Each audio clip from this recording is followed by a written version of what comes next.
Hello and welcome to the Nash Tackle Off the Hook podcast. Today's guest, can't quite believe I'm saying this, biologist, TV presenter, world published author, star of River Monsters, amongst other TV series, Jeremy Wade. Go on the boy. Before that though, return of Alfie Willingale for a bit of Nash news. How are you, Alfie, mate? I'm good, mate. How have you managed to wangle this one? I no longer can pay my mortgage. My kids are eating absolutely nothing, but we're hitting. I'm joking. Genuinely, I sent him an email and said, would you fancy doing it? And he's gone, yes. And I've gone, right, get that legally signed in writing and get him along. And he's here. And I can't quite believe he's not actually here yet. So he may not turn up and he may just have been stringing me along, which will be quite funny. But yeah, apparently it's going to happen. Fair play. If you don't ask, you don't get. But that is peak podcasting. That is right there. If only they had a decent host to sort of interview him, mate. But yeah, I can look at him There's for a while. There's still time. Interviews are being held. How are you? Much fishing, mate, or not? Not much fishing as it goes. It's I've been out of the game for a little bit. Last time I went fishing, which is bad, it was a long time ago. I had my biggest UK carp. We'll brush over that. As soon as I mentioned it. I remember it. Yeah, that was on a zig, 45-12. So that was the last time I went fishing properly, at least. Anyway, I can think I was out overnight. Yeah. I might have been between. It's been a little while. That's on your long chuck syndicate water, isn't it, mate? Generally, it is long range, and I turned up, and this was the first day after the members had been renewed. So it was brand new members. I didn't recognise hardly anyone, and it was rammed. Like the whole place was stitched up. And I even texted my missus saying I might be coming back because the only place free was like 26, like the deepest part of the whole lake. And I was thinking, like the sun was out, it was spring, there'd been hatchery. It was late spring, I think it was back in May. That's bad. You have been on holiday and lived a dream. Yeah. No, I did get lucky with that. And then put me back out. That's all within one session, that was. But anyway, yeah, so... and ended up just standing in front of a swimmer and went for a walk, and they were just went mental, absolutely mental, just over this spot, just one after the other. Like I've seen it happen a couple of times on there, and I'm just like, they are on a hatch. If they're not in over 26 foot of water on one of the warmest days of the year so far, they're on a hatch. And I just went down there, 3 zigs, half hour later, my name was on that one, mate. My name was on that one, 45, 45-12. So that was... I've left it there because things can only get worse. That's why I've stopped for a little bit. Yeah, that next session back, it's not the one to go to, is it? No, compared to that. So, but then as I was doing that, I didn't realise how big it was, and I suffer from a bad back, lower back. Did it ages ago, and it's quite embarrassing to say, but I leant over, sort of over the reeds that were in front of the swim where I had it, and I jolted my back. So as I did it, you know, when you realise you've done it, and that put me out. I couldn't. Well, I nearly had to get my missus to come pick me up from the lake. So that day we had a thunderstorm, hailstorm. I managed to get the bivvy up, and then I'm just sat in a normal Titan hide like that. Oh, that. And I couldn't. I was like, I'm in so much pain here. So it was bittersweet. But once the pain wore off and that, and then PB birds. Yeah, exactly. It doesn't matter. It was brilliant. It was look back at that. It was great. We're going to talk about something that somebody rang me and ended up talking about the other day, and that is carp fishing, as well as fishing in general, being now more mainstream. What are your thoughts on that, mate? It's weird. It depends how you define mainstream, and like I mean, how would you do? I would say, as in, there's more people doing it. There's a wider percentage of the population that participate in it. There's more knowledge, etc., around it. It's obviously on TV now as well. Compared to like when you go back to probably like late 80s, early 90s, where it was quite nichey. There was only a few people doing it and there wasn't that much information about. Obviously, it's your job, social media and everything has come since then. But yeah, what are your thoughts on the actual sport as a whole with regards to that? Yeah, there's no doubt that we are very fortunate in terms of the company we work for and anyone who works in the industry. One of the few companies that benefited in ways and in other ways didn't during COVID. Very, very fortunate the fact that we're in a place of a sport that, when you look at the fact that golf was banned at points when fishing wasn't, and there was, with good times and bad times, but the vast majority of all the lockdowns and everything, we could go fishing, which just saw ridiculous explosion of participation in the sport, which is great for the growth of the sport. And you look now that has stayed, without a shadow of a doubt, that has stayed. And you can tell just by the reports on Facebook of fisheries with their capacity reports, what they've got left over. Yeah. So if you look at how many people have actually taken up fishing, 100% you could say that it has become more mainstream in the sense that there is a serious amount more people who had never been fishing before and are now addicted, or there were some who had a slight interest and now have a serious interest in it. So you could argue 100% mainstream. Good thing or bad thing for you, that? It is difficult when you want to go fishing, without a shadow of a doubt. Yeah. It has entered my mind a few times, and not just on day tickets, because day tickets, that's where generally you learn, or your newer carp anglers are going to start, because it's just pay as you go. You perhaps don't want to make an investment into a club water, or there's waiting lists and everything. So yeah, without a shadow of doubt, it is on the back of your mind when you're thinking, I could have to camp in the car park if you're going to a particular venue, and that no one wants to do that. And the fact of watercraft being able to get onto the fish and being able to move, you can't do it sometimes. You literally can't do it, and more often than not, your skill comes from being able to have patience to wait for an area that's going to become free. And it's almost that you've got this different challenge in front of you now, that when you go fishing, to say you turn up at a lake, you could say, I could go in the only swim that's free where I haven't seen any fish. Or you could work out when people are leaving in area X, and then maybe you have to have a little bit more knowledge about where they could go and where they couldn't go, and it becomes a even harder puzzle to solve. Yeah. So that's the negative part of it.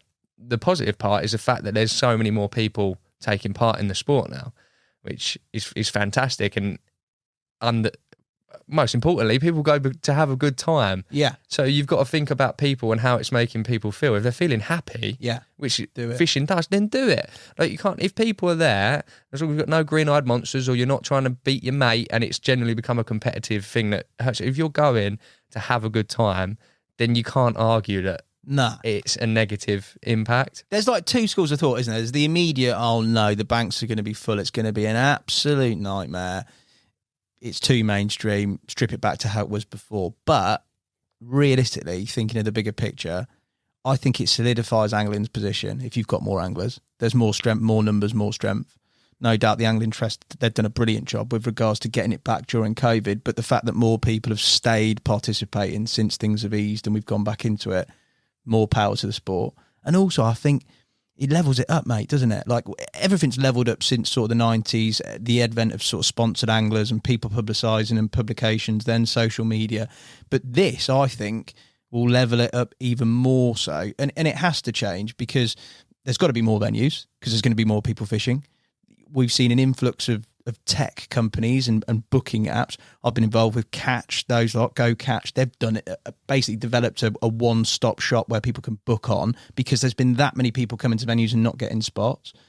But I think as an industry, like it or not like it, and we all like the past and romanticise about how it was, it's definitely pushing things on, the fact that it's become more mainstream. People can see it on their TVs. They're inspired by the likes of Jeremy Wade, Monster Carp, and they want to give it a go.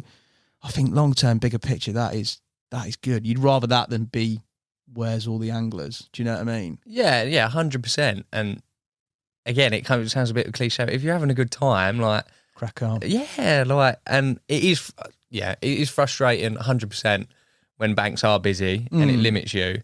But just think, people are out there, it's summer now. What better thing to do than get a couple of mates together, go down the lake, fishing, a few beers, barbecue. I mean, that for me is, if you said for the rest of your life, that's what you've got to do.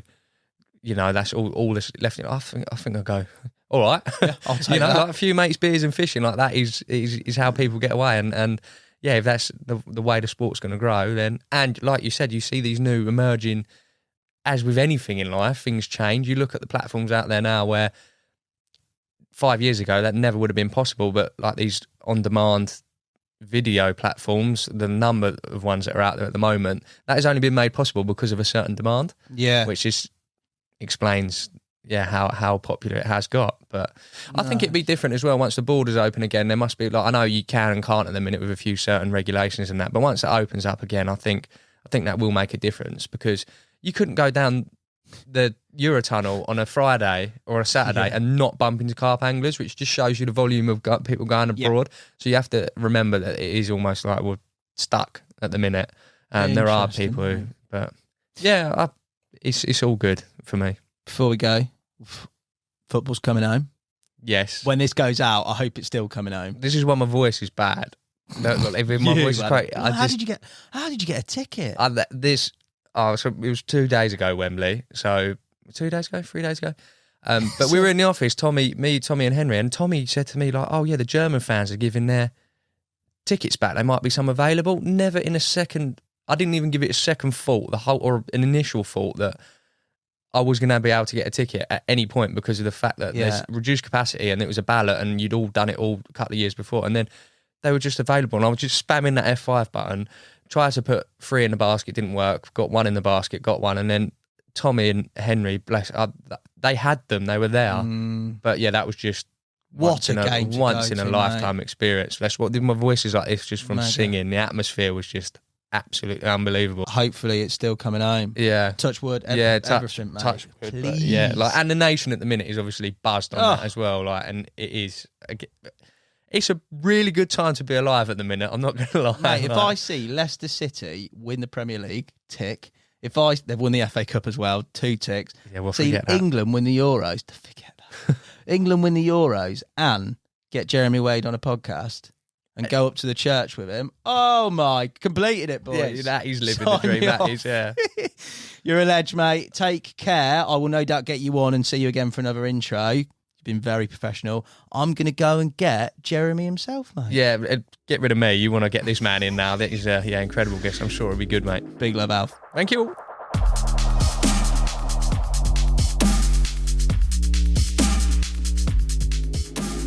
Jeremy Wade, welcome to the Nash Tackle Off the Hook podcast. How are you? I'm fine. Very, very happy to be here. Thank you very much for coming in. It must have been a bit random, a general email sent to you. You must get loads.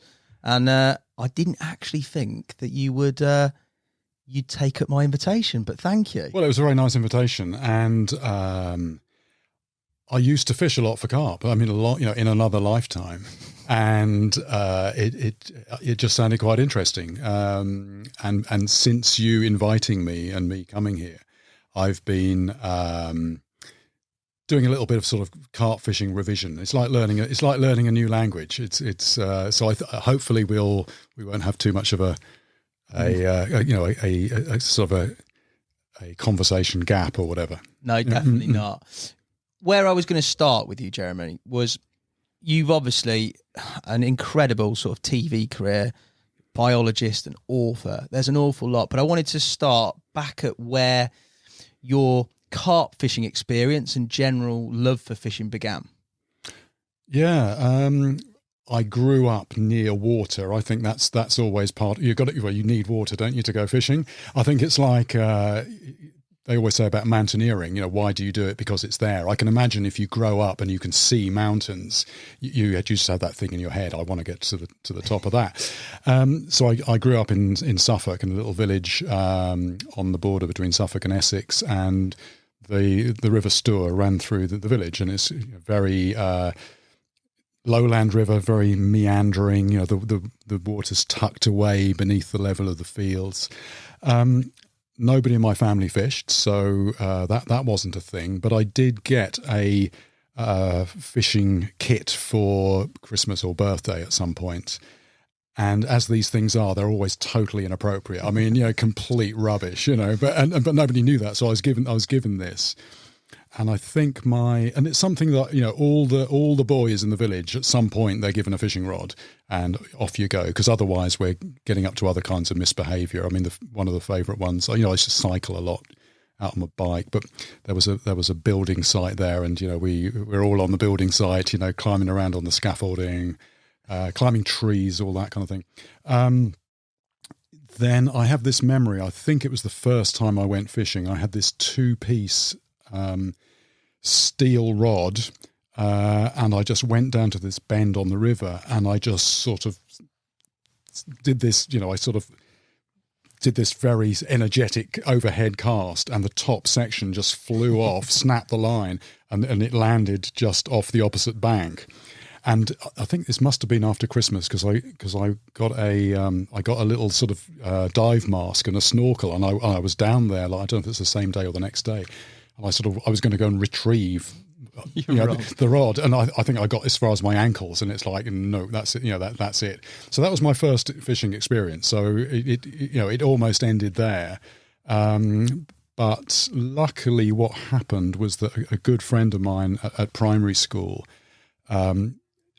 he knew what he was doing. I think his grandfather was an angler, so he lent me his brother's kit and took me fishing. Told me some of the basics, particularly sort of, don't wave your arms around so much. You've got to be a bit quiet, and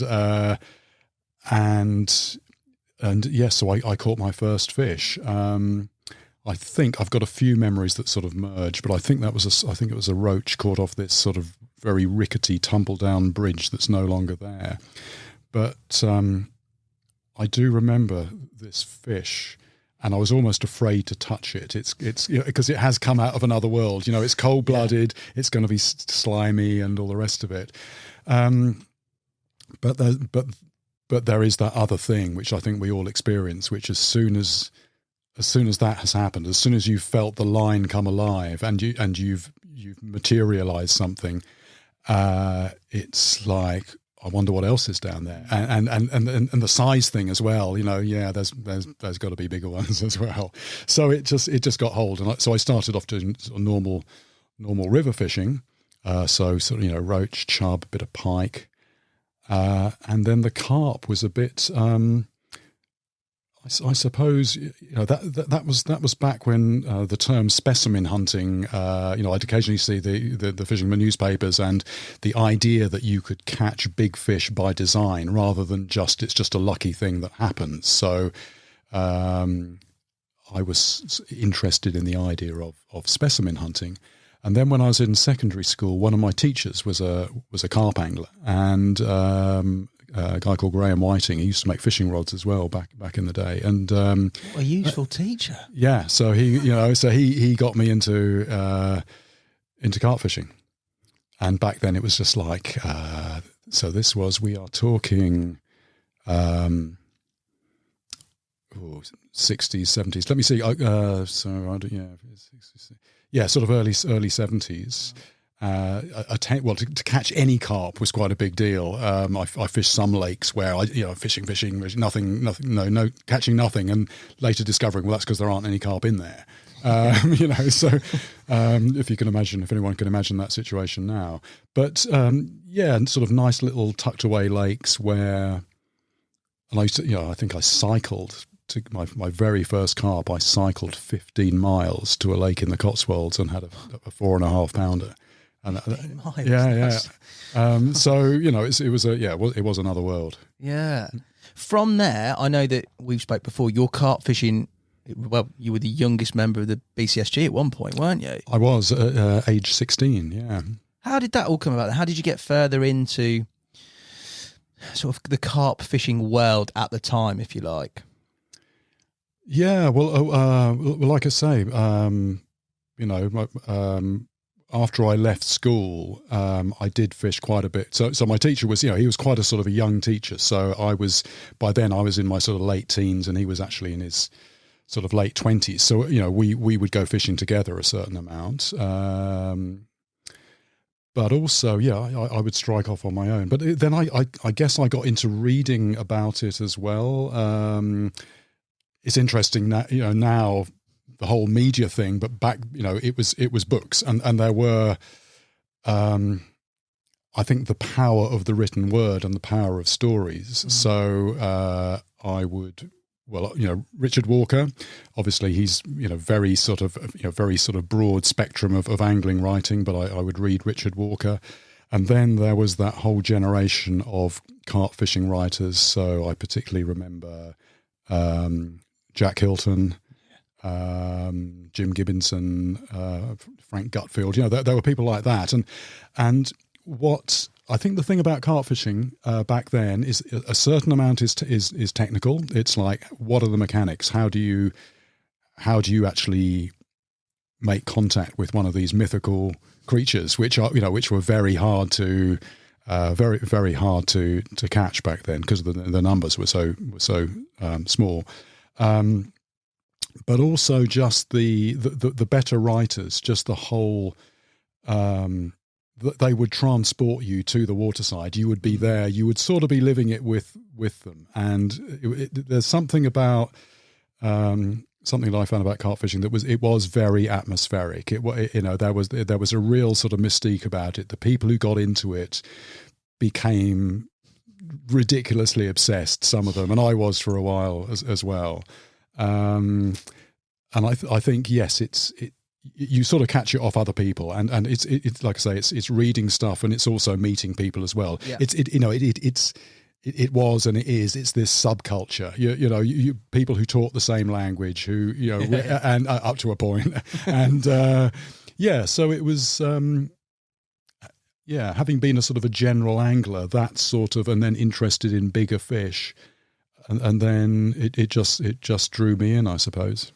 And to this point, obviously there was a gap in your carp fishing, which we'll talk about where you went. Right. But your biggest carp, your PB, is 26.5 pounds. Caught in? That was caught in 1977, which is a big fish back then. Yeah. I was really pleased with that, and I caught that. That was Waveney Valley lakes, and that was back when that was in the early days of high protein, high nutritive value baits. It was also like long range carp fishing was very much a thing there, and what people were doing there on one of the main lakes was there was one lake you couldn't fish, and you just belt it out, and try and land it as close to the margin as you could.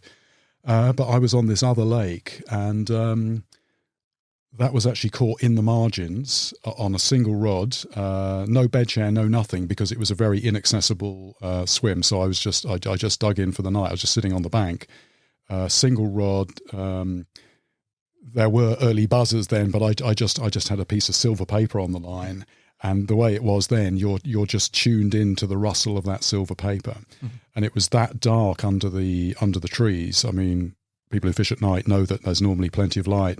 You can see what you're doing, but when it's under trees, you do get that a sort of greater quality of darkness.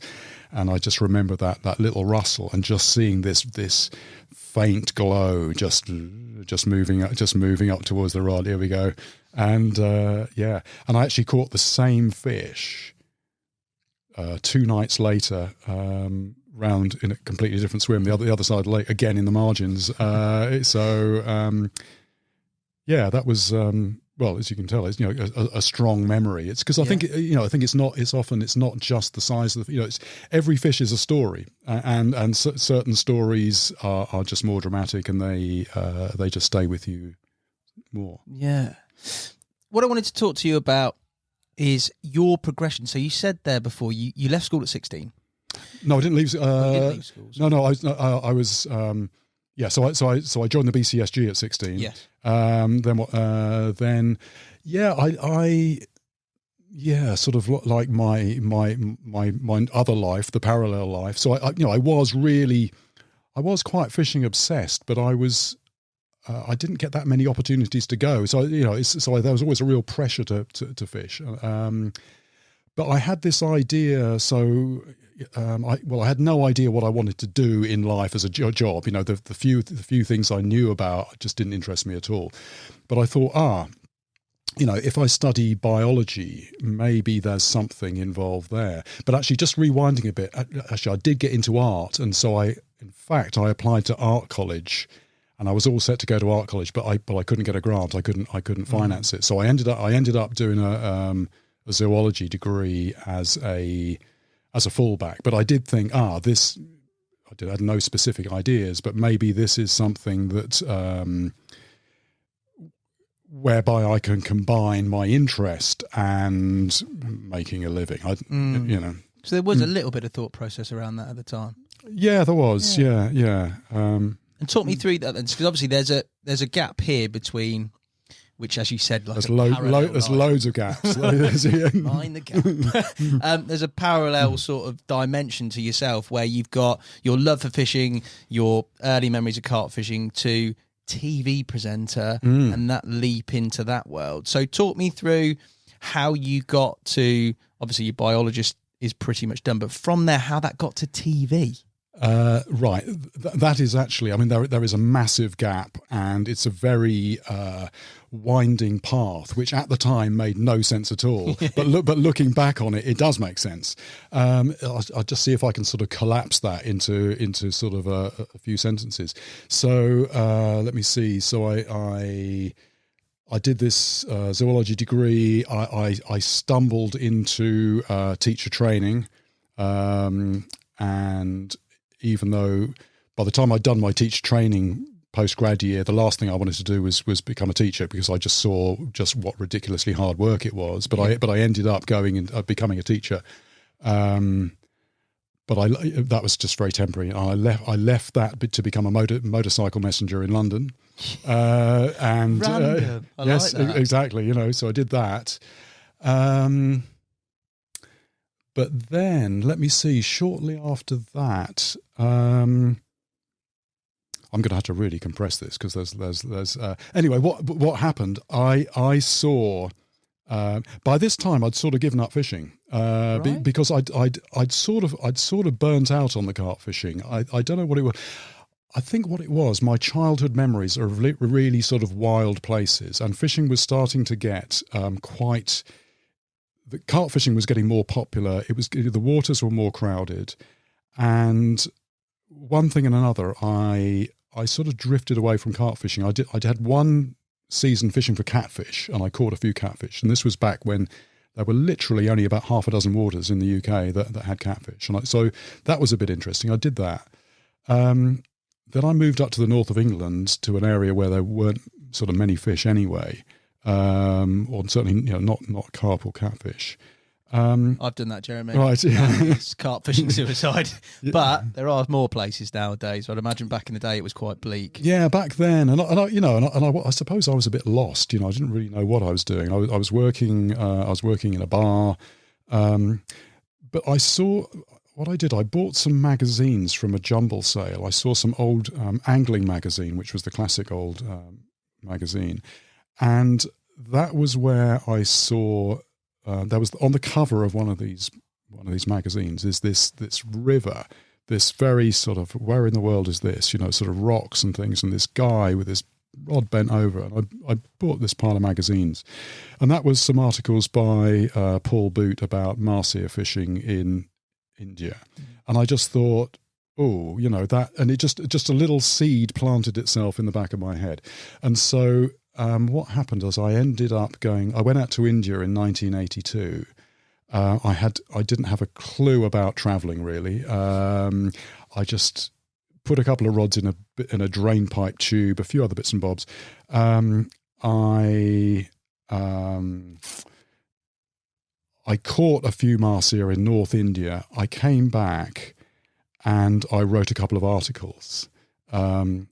So I suppose what's happening there is I'm still thinking, combining interest and job. And I thought, freelance writing. So I wrote a couple of articles which got published. Who published them? That was, what was the name? The magazine doesn't exist anymore. But in terms of a reality check, I mean, okay, that there has been inflation in the meantime, but the first one I wrote, I got 40 quid for it. I was thinking, but this is getting paid for writing something about me going, and not quite a holiday. It was quite hard work, but it's like, oh, this is, it's opening up a possibility. But then the second article, I'm still waiting to be paid for that. So that, that wasn't, quite what I was expecting. But anyway, so that sort of kicked me off in a new direction. And then from there, I was just thinking, well, there's got to be other places in the world with exotic fish, and those are potential stories, maybe for articles, maybe for a book. And so I guess over over something like 20 years, what happened was I was sort of doing odd jobs, and then every year or every other year, I'd sort of save my money, and I would go somewhere for 3 months. It had to be a long time because, I mean, partly traveling on a shoestring, it's about time and getting into a place. But I would, so yes, I would head off. I occasionally got articles published. Let me see. So I went to Southeast Asia. Went to the Congo. First of all, I did a solo trip to the Congo, and then I teamed up with Paul Boot, and we traveled there together. We then collaborated on this book, Somewhere Down the Crazy River. After that, we went our separate ways. And at that point, I'm thinking of what's my next project going to be. And having travelled to the Congo, which is like just a ridiculously hard place just to sort of to do anything, but having been there and caught some fish, which again is, you know, to have any surplus energy left to do something. But having done that, I just thought, well, I know my way around rainforests. So I thought, the Amazon.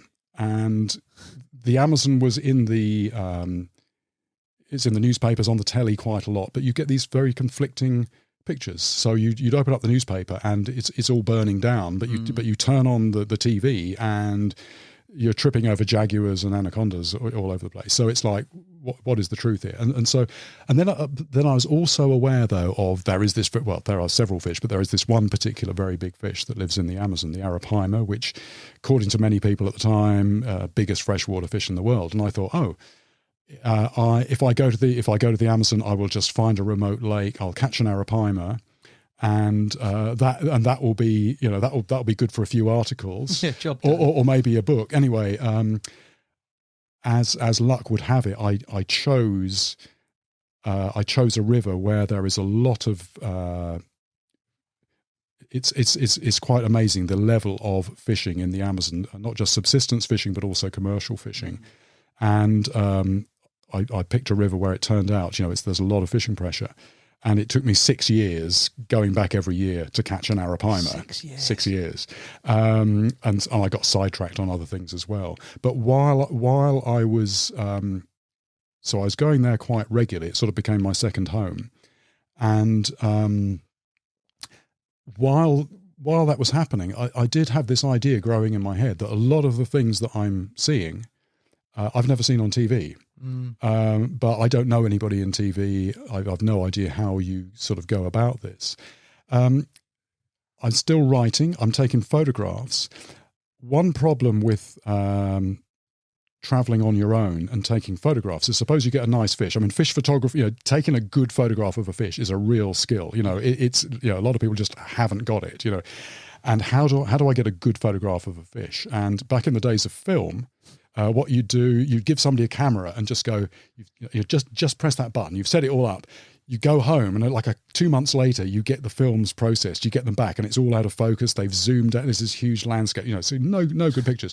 So I invested in a video camera, and when I eventually caught an Arapaima, it wasn't a very big one. It was about 50 pounds. But what I did, It wasn't a very big one at all. 50 pounds. It's not bad. For Arapaima, it's, you know. Anyway, I mean, they are such impressive fish. I mean, it's, you know, for me, it was like, oof. I've done it. You know, this is a milestone. Yeah, 6 years worth of. Yeah. Yeah, of investment. That is a milestone. Yes, and actually the whole process of tracking down a place where I could, in this area, realistically catch one.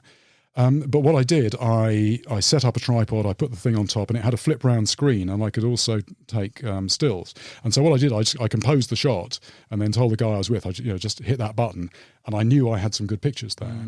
And when I'm back in the UK,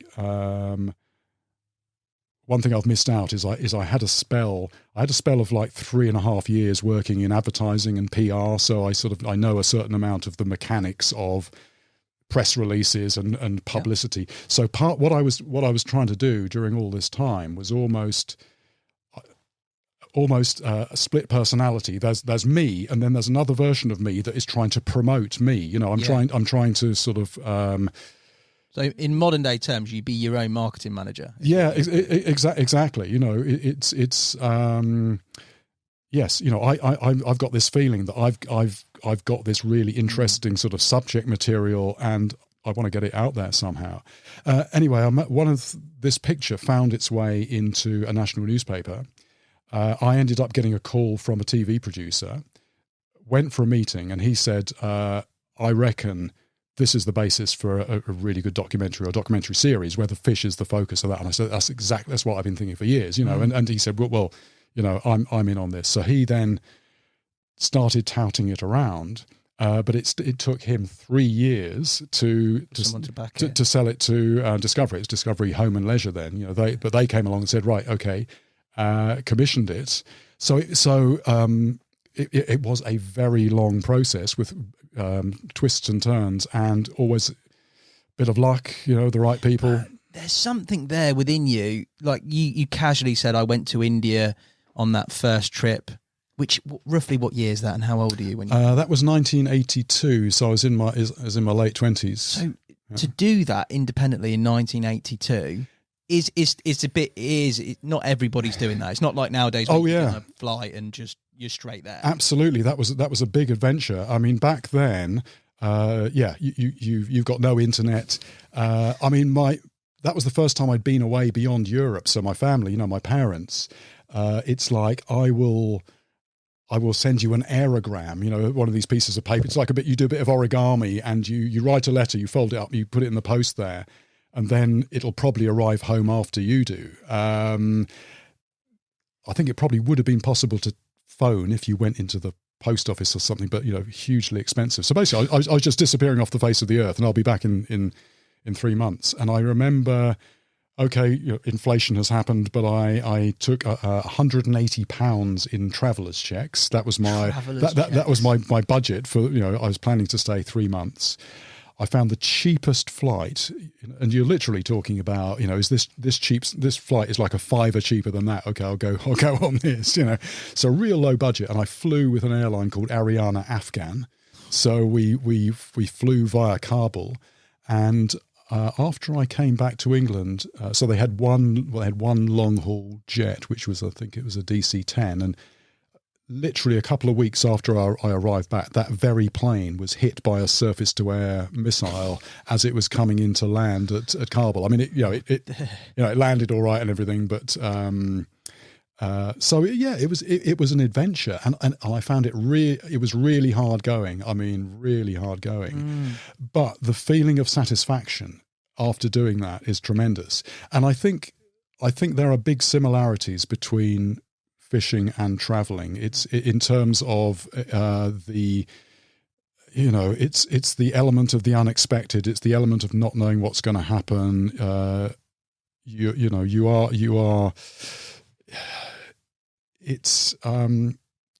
are these parallels, and I think when you combine the two like that, it's a double dose. It's so for me, it was a real quite a special thing. But my results, so, you know, generally speaking, over that 20-year period. I mean, for instance, the next trip I did was to Thailand, and I didn't catch anything at all. I could talk to you the next couple of hours about. I ended up getting arrested for spying, and yeah, you know, another time maybe. But that's, you know, it's like, stories there. Yeah. But obviously something inherent in your nature with regards to wanting to sort of spread your wings and experience things. It's always been a part of you there, because that is a bold decision. Yeah, and again, I think that possibly comes from, you know, I just wonder about early life experiences. You know, certain things happen at a key time, and I do remember when I was very young and I was first fishing, and I dropped that line off this wooden bridge, and then it's about, oh, I wonder what's round that bend there. You know, it is that sort of exploration. It's the new, and then that it's just been a continuation of that process, really. So I think, it's that early exposure to fishing, which in certain people it just resonates, and if you can feed that somehow, then off it goes. Well, you certainly found it, Jeremy. From that moment where you've been, if you like, discovered by a TV producer to it actually being backed by Discovery, your first series, the first series that I saw you in, was Jungle Hooks, and it was all centered around Arapaima, basically a quest for an Arapaima. Talk me through that in terms of, I mean, it's going to be probably be different back then, but quite similar with regards to all your trips. The organisation, the sort of new frontier of actually filming it. Yeah. How did you take to all that? At the time, I knew nothing about making television, so I'm basically. I mean, a lot of people in the TV industry, well, maybe not so much nowadays, but like working with me because I'm very cooperative, and basically. What I tend to say quite glibly is I just do what I'm told. I assume that people in the business, professionals, know what they're doing. So I just, on the whole, I just do what I'm told. Certainly in the early days. So basically, I imagined that I would just do my thing and somebody's following me around with a camera. But of course, it's more structured than that. So we had to have an itinerary and all the rest of it. And because I'd basically been researching it for 6 years, so I had. So I was able to sort out all the locations, line up a lot of people, a lot of stories, a lot of little scenes and things. And it was actually a very cut down, a very small crew, just myself and a shooting director. So that so instead of two separate people, the director is actually operating the camera, and there are certain directors who like work in that way. And we hired a Brazilian sound recordist, and that was it. And in a sense, I am the fixer. Often you've got a fixer, location person there. We did have people helping out behind the scenes, but in terms of actually on location, I've been to these places before. I know the people. So very cut down. I think all our gear was in like two Pelly cases, which is ridiculous, compared to today, and that's even nowadays. Everything's so much more miniaturized, but we were still traveling really light. And what was interesting there is I was working with a director who didn't really have any knowledge or experience of fishing, but what the important thing is somebody who really knows how to tell a story, how to produce something on screen. And certain things, it's like, what, you want me to do that? And again, it's like, I'm not sure if this makes sense, but I will, I'm in your hands. I'll just do, go with the flow. Yeah. And yeah, we got some incredible material, and it became, what was it, five episodes, and it sort of became quite a sort of a cult thing. A couple of we caught a great fish at the end, and that was caught in an unusual way. Caught it on a hand line. That was crazy. Yeah, off like a little tiny sort of lake in the middle of it, you had to fight through to get to. Yes. What was it like? Obviously, you said there you've got 6 years sort of building up to then going out to film it. With regards to the actual filming, the terrain and the fishing, was it simple? Was it as easy as it could have been, or is it as I perceived it, which was just literally wilderness and jungle and you're hacking through it? It was quite seat of the pants, really. We're very mobile. We were one night we slept on a sandbar in the middle of the river. We just put up some poles and some mosquito nets, slept on a sandbar. Another time we went off to film something, and we just left some of our stuff on the riverbank. It's the middle of nowhere. There's no one around. Just left our stuff there, went away, came back a couple of days later. Still there? Still there. Yeah. I mean, this is in terms of people, and a lot of people go, the people must be, you've got to watch yourself in some of these places. Well, in cities, yes, but often as soon as you're out in the countryside, I mean, it's just people generally are just very nice and don't have too many problems in that line. But yeah, it was very seat of the pants, and I think, and that does show, and I think that gives it a certain atmosphere. It feels like it's real. Obviously, all TV is slightly constructed and it's edited and all the rest of it. But your approach, it's not too slick. Where it's too slick, all these fancy camera angles and that. It's like, are you really in the middle of nowhere? Are you really on your own? It was that non-slick that I remember. An iconic part of it that sticks in my head is when you were on some tiny little independent plane, and the cameraman / director, which I didn't know at the time, has decided to film you crashing. He's rolled the camera. You're pretty much falling to your imminent death in the middle of the rainforest, and he's thought, I'll crack the camera on. That couldn't have been, a sort of planned feature within that series at all. Absolutely, yeah. He didn't know we were going to crash, but we were rolling at the time. So we'd arrived in this little town up an Amazon tributary on a single engine plane, and we wanted to do some aerial filming. So time and budget, we can do an hour of aerial filming. And in order to do that, it's a case of we took the side door off at the back. He's on the floor, strapped in, filming out the door. And again, things have sort of changed a little bit now. Because of the slipstream and everything, he's pointing backwards, and then what you do is you run the film back, and it looks like you're going forwards. There's various sort of technicalities there. But so we had. We've got 3 cameras on board. I was in the passenger seat, and so I was sort of acting as a translator. So we've got myself, director, camera, and we've got one local guy who I know, who sort of knows the lie of the land, where the lakes and rivers and stuff are, and the pilot. And then I'm in the seat, and so we're flying around, we're filming stuff, and then and it's incredibly noisy because we've got the door off. There's just this rush of wind, and we're trying to have this sort of chain. The director says something, I ask him to say it again, and pass it to the pilot. And anyway, we'd flown around for a little while, and then I heard them shouting like, "More lakes, more lakes! We want to film lakes rather than the river." And so I turned round to my Brazilian friend Lauro, and I'm going, and what lakes are there around here? And he was saying, if just a bit further up here, there's one here off the side of the river. And so I'm then conveying this to the pilot. So I'm saying, we were quite low. I said, look, if we just climb a bit, we'll then get a good view of what's down there. And then as we did that, I just saw this little silver ribbon of water just open up in the forest. And so, okay, there's our lake. So to the pilot, what we want to do, we just want to get low and just come in over that. And then as we were approaching, there was this noise. It was a bit like someone opening a beer can, just like that, pop.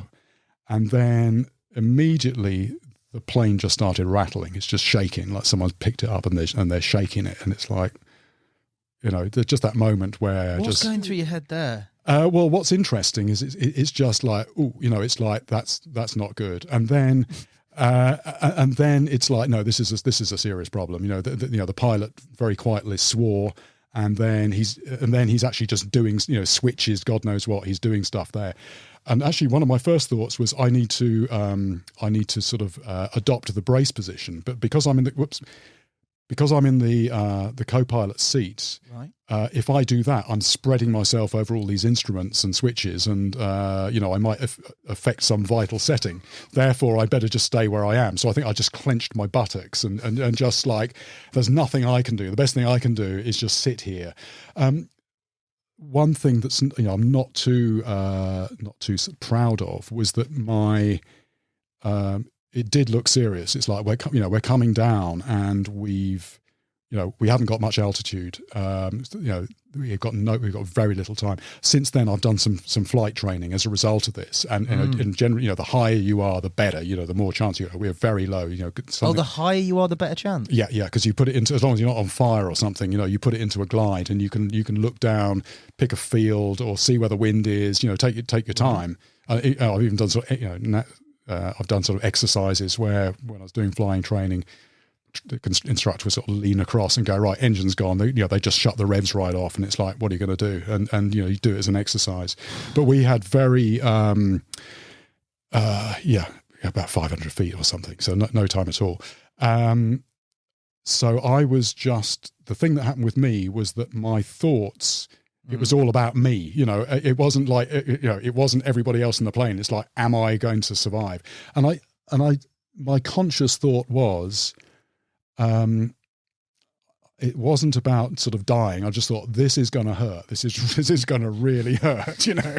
And, is that what it was? Yeah, it's like, so and I'm just sitting in this seat, looking ahead of me, staring ahead, and we're getting lower, and my peripheral vision, I can just see the trees rising up, and it's like, right, any moment now.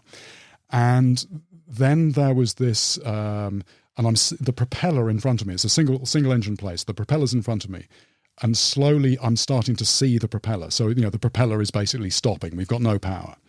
And there was then this sound, and it was just like a flick. And what it was just the leaves at the top of a tree just brushing the underside of the plane, just this little flick, couple of seconds, flick, couple more seconds, flick, and then suddenly just everything goes dark. You know, there's just foliage plastered over the screen in front, and then just it was like a bit like one of those ghost train rides by the seaside where you're being thrown around and there's G-forces in every direction. It's like someone had just picked up the plane and was just shaking it. And so we're just, that's going on for a few seconds. And then suddenly there's this big crack and this impact. And I realized that we've actually come to a halt. And it's like, bloody hell, we stopped, and I'm still alive, and it doesn't hurt. And this is get me a refund. But then the very first breath that I took, it's like fuel. It's like I just breathed in, and it's like there's fuel. And at the same time, there's all this liquid coming down over my shoulders, and I'm thinking, God, I'm just getting covered in fuel. And so. And you know, just the irony of that struck me then. You know, I've just survived this impact, and we're going to go up in flames. So instantly, got to get out of the plane, and I'm trying to undo my harness, and I couldn't do that because I think we'd taken a bit of a side impact. So it's like I'm stuck in this harness. Okay, well, let's just open the door. I've got a door next to me, so I did that. And then while this is happening, it's all these things happening at the same time. While this is happening, this liquid, so it's pouring over my shoulders, but it's gradually coming up my legs, and it's coming up my legs, it gets to my knees, it's coming up my thighs, it's coming up my chest. I'm going, how can there be so much fuel on this plane? I just don't understand it. And then suddenly, I think one of the guys in the back, he's yelling out, agua, you know, we're in water, and like we're in water, but we're going down, and we're in swamp underneath, and it's like shit, you know, I've got to get out of this, you know, now. And luckily what happened is that I think the pilot, that's right, he then managed to, I had a knife on me, I was about to cut through the harness, he freed it. I got out, and it turned out that at that point the plane had settled. Right. And so we all just, bobbed out from the wreckage. Yeah, and we all sort of regrouped on one of the wings. So what is that like? Everybody after, I mean, that is literally, you see your own death, you then regroup in the middle of a swamp on a half sunken aeroplane wing. I can't even compute that in my head. Well, I think you know, lots of people ask this, you know, sort of, what did it feel like? Did you think you were going to die? And I think it sort of happened so quickly. So it was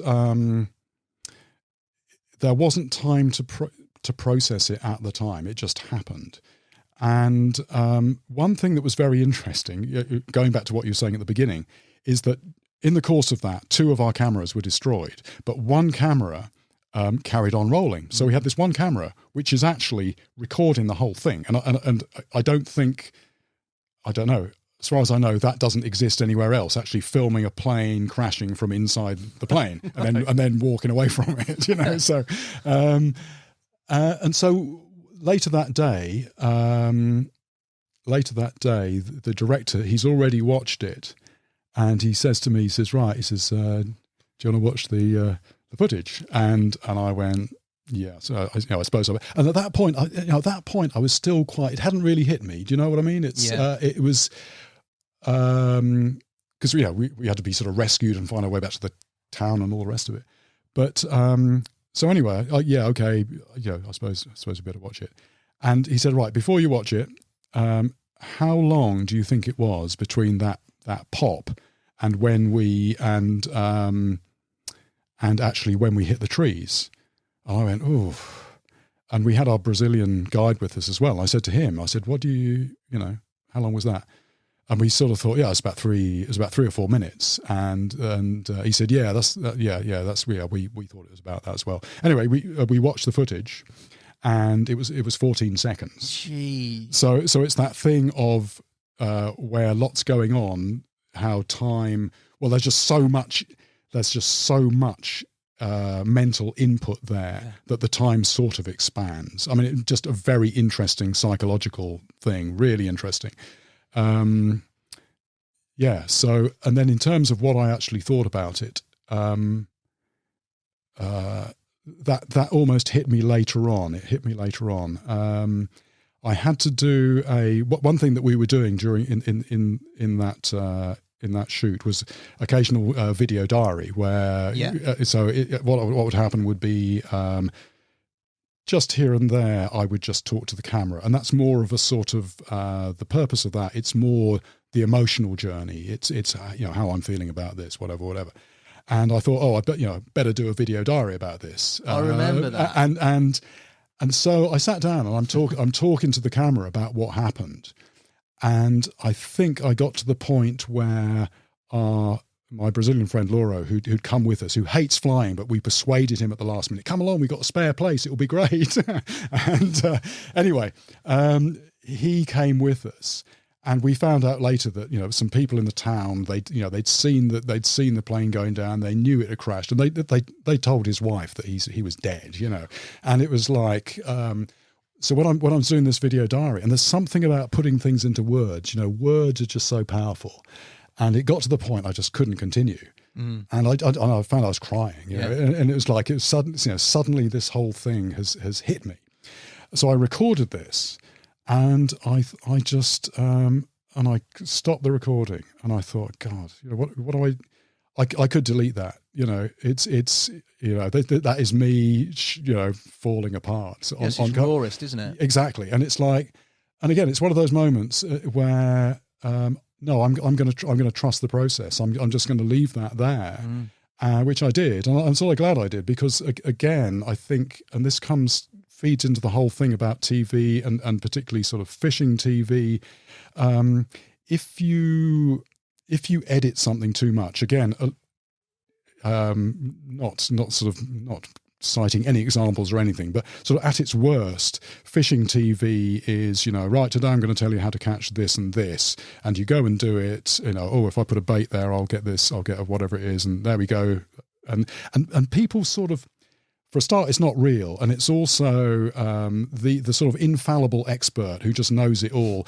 A lot of people sort of end up sort of hating that, because actually, no, when I do it, I get my line caught in a tree. And so one thing that I do now is, and this, I suppose that was the first example of it, but when I'm fishing, occasionally I'll mess up. I'll get an overrun, I'll hook myself or whatever. I have the odd meltdown, and what that does, it shows that I'm human, and people relate to it. They can imagine themselves in my shoes. It's like, that makes sense to me. And I think that's one reason people like what we do. It's, my vanity is tempted to go, well, take that out. I'm looking a bit sort of. Do you have that? Do you have that thought process? Yeah, absolutely. Really? Yeah, absolutely. It's. There are other, TV can make you look really good. I mean, again, it's, but there are moments where it shows the other side, and I think it's important to, particularly if you're,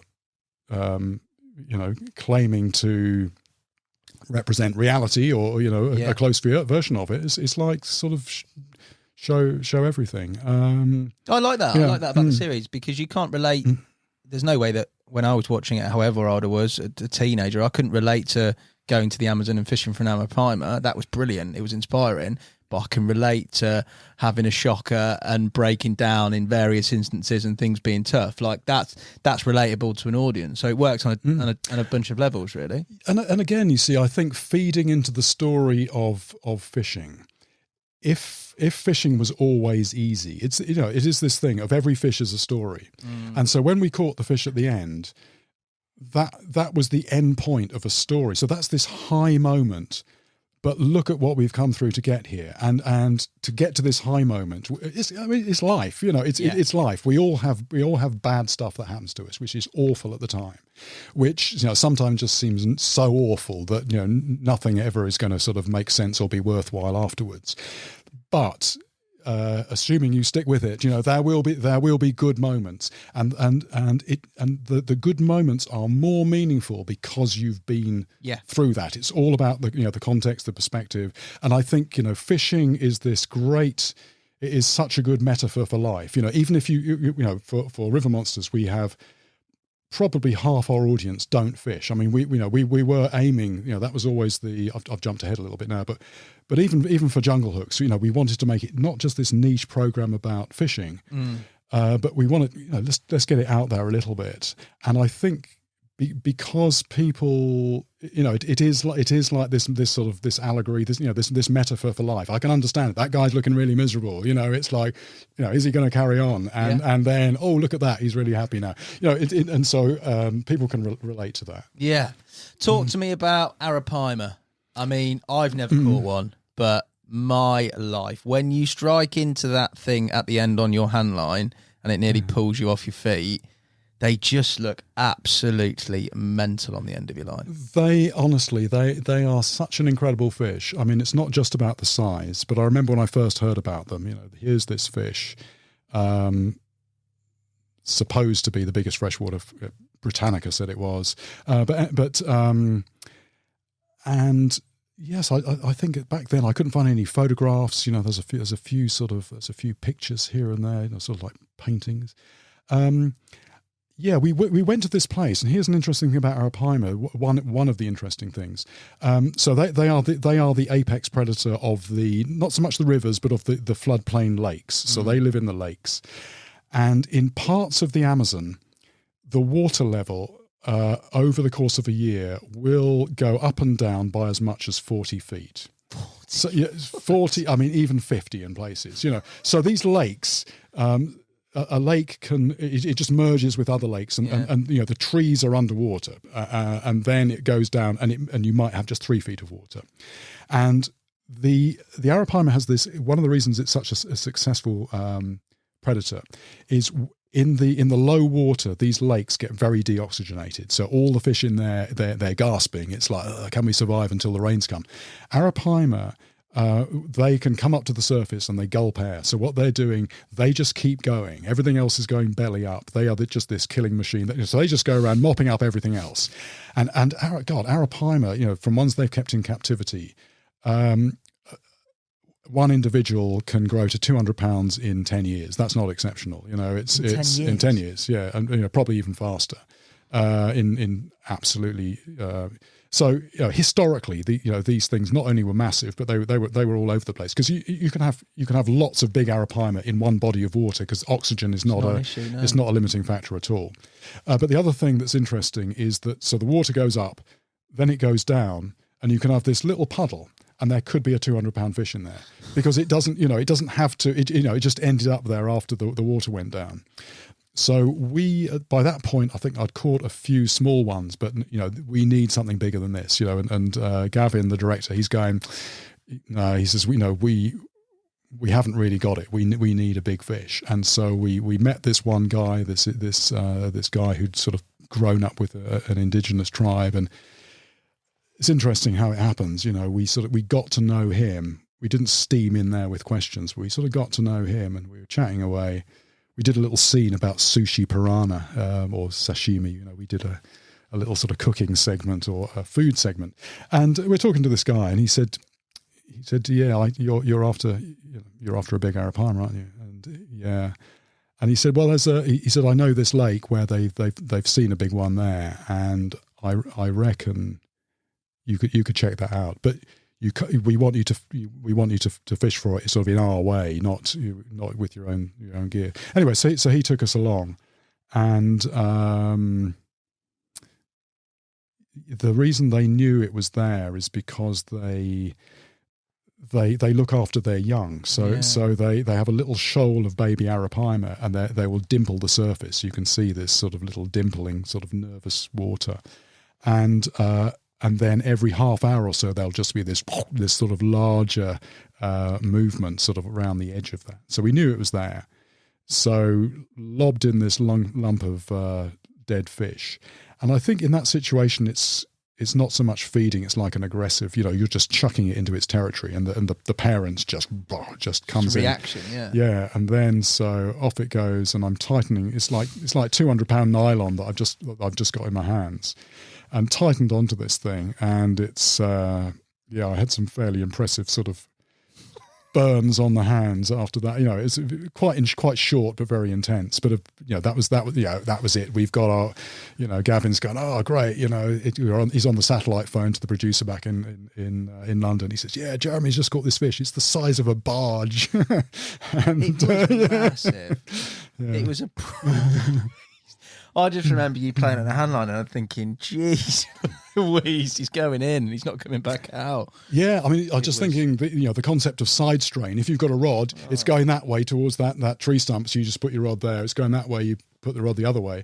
When it's just your hands and you're on a slippery bank, it's like, I need to run up there a few feet, and now I need to run back there. It's. That was impressive. Yeah. What about in terms of other wildlife and dealing with that? Insects, mosquitoes, caiman, anacondas, any experiences, run-ins, etc. with all that? Yeah, a bit. I mean, again, the great thing about fishing, there you are, you're in the landscape, and then you melt into it, and then things happen around you. And actually, while I was unsuccessfully, or rather successfully, not catching Arapaima over those years, I got quite sidetracked looking at other stuff. So I saw some very interesting sort of river dolphin behaviour. I got quite interested in snakes, in anacondas, and actually the thing about them is they're really, nowadays they're really hard to find. So that kind of stuff, a lot of this jungly wildlife, you walk in the jungle, you don't see anything. They're really good at keeping themselves hidden. It's like deer in this country. There are woods with deer in. They're never close enough to people to be seen, or if they are, they're so close you just walk straight past them.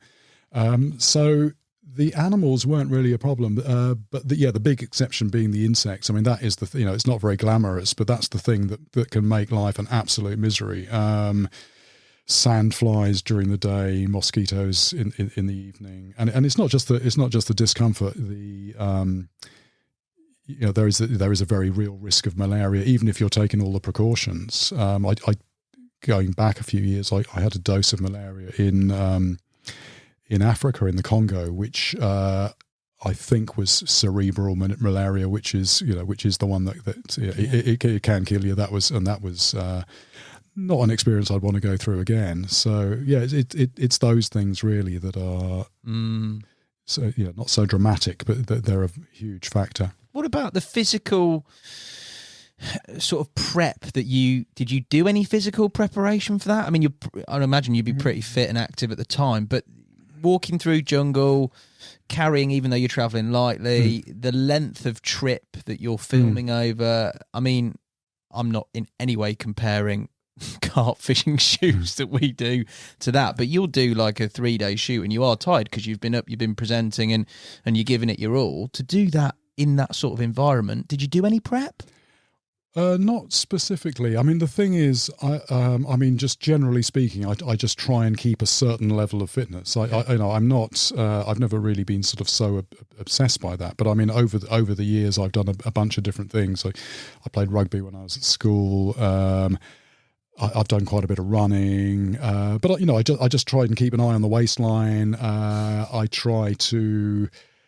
These days, I just walk quite a bit. But so, and then the thing, once you're somewhere, as long as you have that basic level of fitness, a couple of days in the tropics, it knocks you into shape very quickly. If you've not got too much catching up to do. Yeah. So from Arapaima, the Amazon. The next series, Jungle Hooks, but this one was all about Marcia in India. Yeah.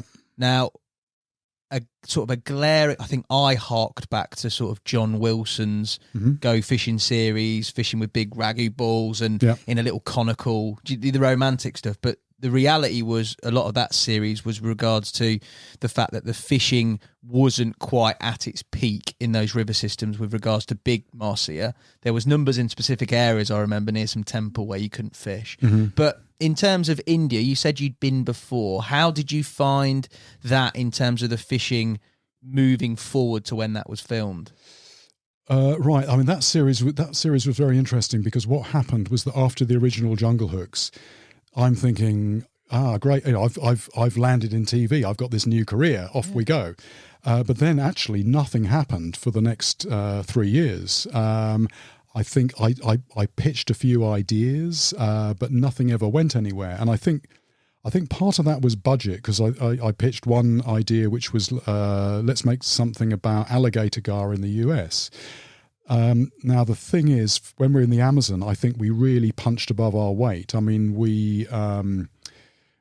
it was actually fairly low budget, but because I knew lots of people, we a lot of people gave their time for nothing. A lot of people lent us boats just for paying for the fuel and stuff like that. So we were able to do an awful lot more than that kind of thing would normally have cost a lot more, like twice as much, 3 times as much. So something like filming alligator gar in the US, if you want to just film on a lake, that there is a fee you've got to pay to the Corps of Engineers or whatever, in the hundreds or thousands of dollars. So I think a lot of it never happened because of the budget. We just can't do this. Anyway, after 3 years, the same director I worked with, he phoned me up, and he's a busy guy. He's a very well-known director, done lots of good stuff, but occasionally he sort of wants a little bit of variety. Wants to get away from sort of too much reality TV and stuff. And he phoned me up and just said, he said, I need a break. I've got to get out of, I've got to, what are you doing? Not much. He said, okay, let's go to India. I'll take a camera, you take a fishing rod. We'll film some stuff, and we'll sell it to someone when we get back for a couple of grand, cover our costs. So I thought, that's okay. I'm in. I'm in. And then, but then I said, shall we contact the commissioning editor at Discovery and just say that we're going to do this, just to see if they are interested in anything that we produce. So we phoned up, and they said, can you come in for a meeting? And yeah, okay. And when would you like us in? Well, can you come in tomorrow? So he was living in Manchester. I was, so we converged in London. And we walked away from that meeting with a commission to make a 5-part series. And it's like, again, TV terms, not a huge budget, but from the point of view of a couple of people like, there's quite a few zeros on the end. It's like, this is like a lot of money to make a proper series. However, the downside of that was, instead of just turning up, we now had to do things by the book. So we had to form our own production company, which has to be a limited company. We have to apply for film permits, all this kind of stuff. Right. So we start on that process. Who did that? You and the director? Just the two of you? Yeah, just the two of us. So you didn't get a producer involved? No. Okay. No. So and his partner was also a part of it. So we're doing everything ourselves. So I was sort of like production managing a lot of that. So we applied, we've got to apply for film permits. So we go on the website for the Indian consulate. There's various documents you've got to complete and all the rest of it. So we did that, sent that off, and then the turnaround time is like it's going to be like at least a month. And it's like, we are working towards this window of we want to get there before the snow melt happens on the mountains and the fishing goes off, So we waited our month, and we still, nothing had come through.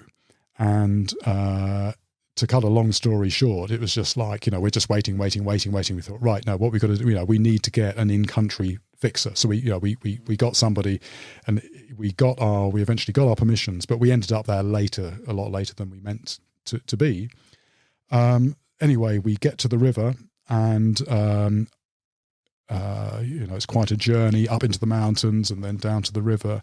And on our first night, I think it's like an 8-pound marcia. It's great, here we go, we got a fish. And then, but then after that, it's like they'd all gone. It was like nothing the next day, nothing. And it's we've been commissioned to make this 5-part series. The pressure's on, yeah. And it's like the position you don't want to be in is where you've been contracted to do something and you can't deliver. That is it's nightmare.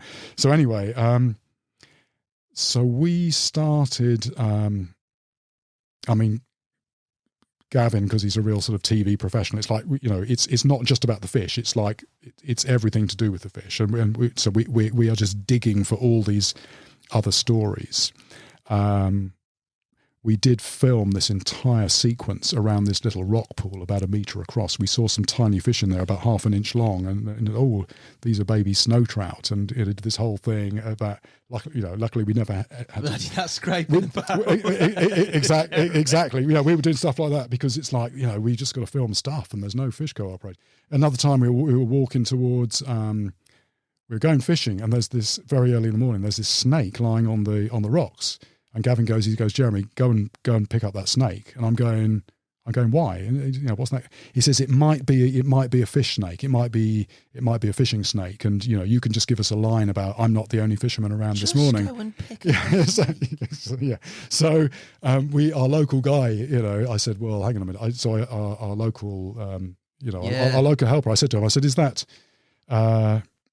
is that a venomous snake? And he goes, I don't know. He says, I don't think so. And anyway, I thought it's early in the morning. It's snakes are. I'm a biologist. Snakes are cold-blooded. It's looking pretty dopey. I'll go and grab it. So I went and grabbed it, picked it up, did a little piece to camera, put it down. I can't remember if we used that in the end or not. But anyway, but we were fairly desperate for content. And, you've survived a plane crash and you've nearly gone through a snake bite. Could have been a whole different show, Jeremy. Well, exactly. But the thing, it's I'm just wondering. When we were doing the original Jungle Hooks, and when it was looking sort of unlikely that I was going to catch anything, it was. All the stuff was happening really well, but. We've got to have this fish to finish it off. Got to have that, and that continued right into River Monsters. That is the thing. Such a lot of pressure, and Gavin coming from this, having done like a lot of reality TV as well. If you don't catch the fish, he said, we've got to just have something else, equally dramatic. You've got to be like kidnapped or something. And it's like, and I'm looking, is he? I can't tell if he's serious or not. It's like, it's yes. The important thing. A lot of people assume that I'm very reckless. They've seen a couple of things, but the reality is when we're doing a shoot, everything is risk assessed to within an inch of its life. But ideally, where you want to be is sort of, there's a line. You want to get the edge of that. Yeah, you want to get as close to that line as you can without going over it. And again, I think a lot of the programs that I do, I mentioned that I like people to feel that they could be doing this. We're with you. But one thing a lot of people have said to me that there's a point in most programs where they just go, "Ooh, no, I wouldn't do that," and that's quite nice. That's become sort of one of the components that pops up every so often. So the snake thing, yeah.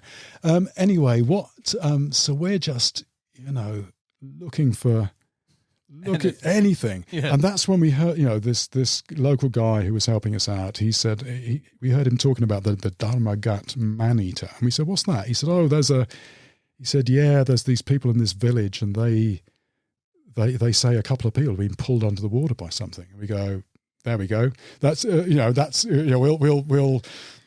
follow that up. But the trouble is with that is if it's just a story, if someone just tells you a story, because it's TV, that isn't good enough. You've got to follow it through to the end. You've got to then deduce, say what that is, and then even if you don't get this horrendous monster that's doing it, you've at least got to get a specimen of that so people can see what you're talking about. Yeah.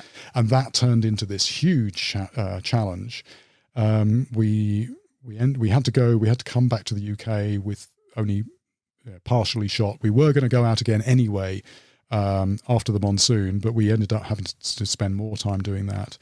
We did, I did manage to catch one of these goonch catfish. It was, again, only a small one, but 66 pounds, and they are just sort of hideously ugly. You see, another thing that I think I stumbled on is so many fishing shows, traditional fishing shows. It's all about beautiful fish. People, tarpon and marcier and lovely fish, sporting fish. Something like a catfish, like a goonch catfish. There's a certain amount of snobbery in fishing, and again, I'm thinking sort of natural history as well. It's this ugly, it looks like a giant slug with teeth, and it's like, who would want to see that? But actually, there's loads of people who want to see that. It's like, yep, I want to see one. Kids in particular, they grow up on stories and books. Morris, Where the Wild Things Are, and Roald Dahl, all this stuff.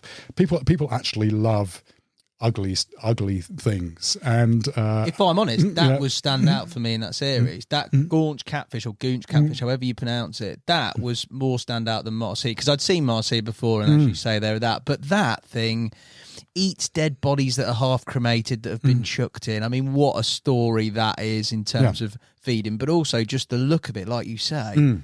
It's like some turbocharged freshwater shark. I didn't even know they existed before that. Yeah, well, this is the thing. I mean, that as far as I know had never been on TV. I mean, again, where this is taking me, again, is this realization, which is gradually growing, which is there's been all this amazing TV about life in the oceans, starting, well, probably not even starting, but most notably Jacques Cousteau. It's just going and getting great footage of sharks. You name it. So everybody from their living room is familiar with coral reefs, with the oceans. Freshwater, though, nobody knows you just don't see that stuff. And there have been attempts to film it, but normally not very successful. And the one big reason is a lot of fresh water. You have no visibility, so you can put the best underwater cameraman in the world in that water. Then they're not going to film anything. So how are you going to show it? And actually, the only way you can really show it is with a line. So it's a lot of people say that what I've done are fishing shows, but that is not the focus. Is more the fish than the fishing, and the fishing line is my way of showing you this thing which otherwise we wouldn't see. So that way, even people who don't like, a lot of people who don't even really don't like fishing, but they still tune into the program because they're not going to see, they're not going to be aware of this entire sort of class of life that's out there, which people need to know about because they're very vulnerable, more so than what's in the sea. So ugly fish in fresh water, and slowly. Well, I'm getting ahead of myself, but so much. If we can get this right, if this leads somewhere, there is this very rich seam of material, but it's finding a way to do it. But you're already thinking about the bigger picture in terms of the future and other such things. To a certain extent. So the thing is, we made that series. Gavin edited as well. Made it look beautiful. That did quite well. It wasn't quite such a thing as the Amazon series, but when we came back, it's like for both of us, it was a case of there's unfinished business here. That whole story of this outlandish, this hideous fish, and it's that's not just something that could interest fishermen. That is something that has a broader appeal, and we sort of we chewed this over again for its. It was a few years. It's like, what do we do with that? That's just sort of sitting there. Oh, and then here we go. I'm just sort of rewinding a little bit because. During the course of all my travels and things, and I'm desperately trying to make a living and selling articles and stuff like that. And occasionally I would get phoned up by TV people, and they'd maybe seen an article and we're going to make a series in the Amazon about this and that. Can you give us do you know where we can see this particular dolphin behavior or something like that? And in the early days of doing that, I'd go, TV people have noticed me, and I'd give them some information, and then I wouldn't hear anything, and then I'd see the series, and I know that they've met the contact I've given them. I know they've been to a particular location that contact told, and nobody's paid me. Nobody's. It's pretty cutthroat. It is very. It is. It's very exploitative. It's at its worst. And the currency is. It's all about material and if you don't sort of, I'm not a sort of tough negotiating person, but but having been in a situation where I don't even get a thank you, it's like, I'm not sure that I'm. And you know full well that you've got the experience that's led to those contacts. It's not a case of they're readily available at that time, is there? You can't just go on the internet and say, this chap here is giving you information about whatever without you. Potentially that material doesn't exist for them. You see, that's it. I mean, I think for a long time, I'm just collecting all this material, and it's all interesting stuff, but it's what do I do with it? And then I started to get an inkling of the value of it. And I think the next time I was contacted, it was like, well, yes, I do know a place you can go to. It's not the behaviour you're looking for, but I know this other really interesting behaviour, and I could take you there. And it's like, well, can you just tell us where it is? I'm going, well, no. I said, if you give me, if you take me out there and give me a sort of just a basic sort of fee, I'll do it for you. And they go, oh no, we haven't got the budget for that. We're talking about 2 days of a cameraman or whatever. It's like in the scheme of things. But so I would go, well, I can't help you then. And then I would get back to them and like, how did you get on? Well, no, we didn't find anything. No, we found a Brazilian zoology student who speaks English, and they thought that was the answer, and it's not at all. Anyway, I had a phone call which was about this is a big series we're going to do. We're going to do stuff in fresh water, and we've heard about this catfish in India that it's this was pre Jungle Hooks India, and just wondered if you knew anything about that, and whether anywhere we might be able to film one. And I'm thinking I could tell you straight away where you could film one of those, with your connections. But I'm thinking, why should I? Yeah. Why should I tell you? And I later found out that they sent a producer and a researcher out to India. They spent 5 weeks there. They went and met a professor of ichthyology, because that's the obvious thing to do, who sent them off to the Pakistan border. And anyway, basically didn't succeed in finding or filming this fish. But at that moment, I thought, this is that what I know has a real value, and I would like that to work for me. I have been slogging around the world on an absolute shoestring for years, catching all these diseases and all the rest of it. I would just like to get. I'm not talking about making sort of big money or anything, but I would just like to sort of pay my way a bit more. Yeah. So it's like, I've got this information, and specifically Goonch catfish, Jungle Hooks India. That was the first time one has been seen on TV. We pulled one out. There we go. This is a Goonch catfish, and what we anyway. So unfinished business. How on earth? Again, there is more mileage here. How on earth do we do this?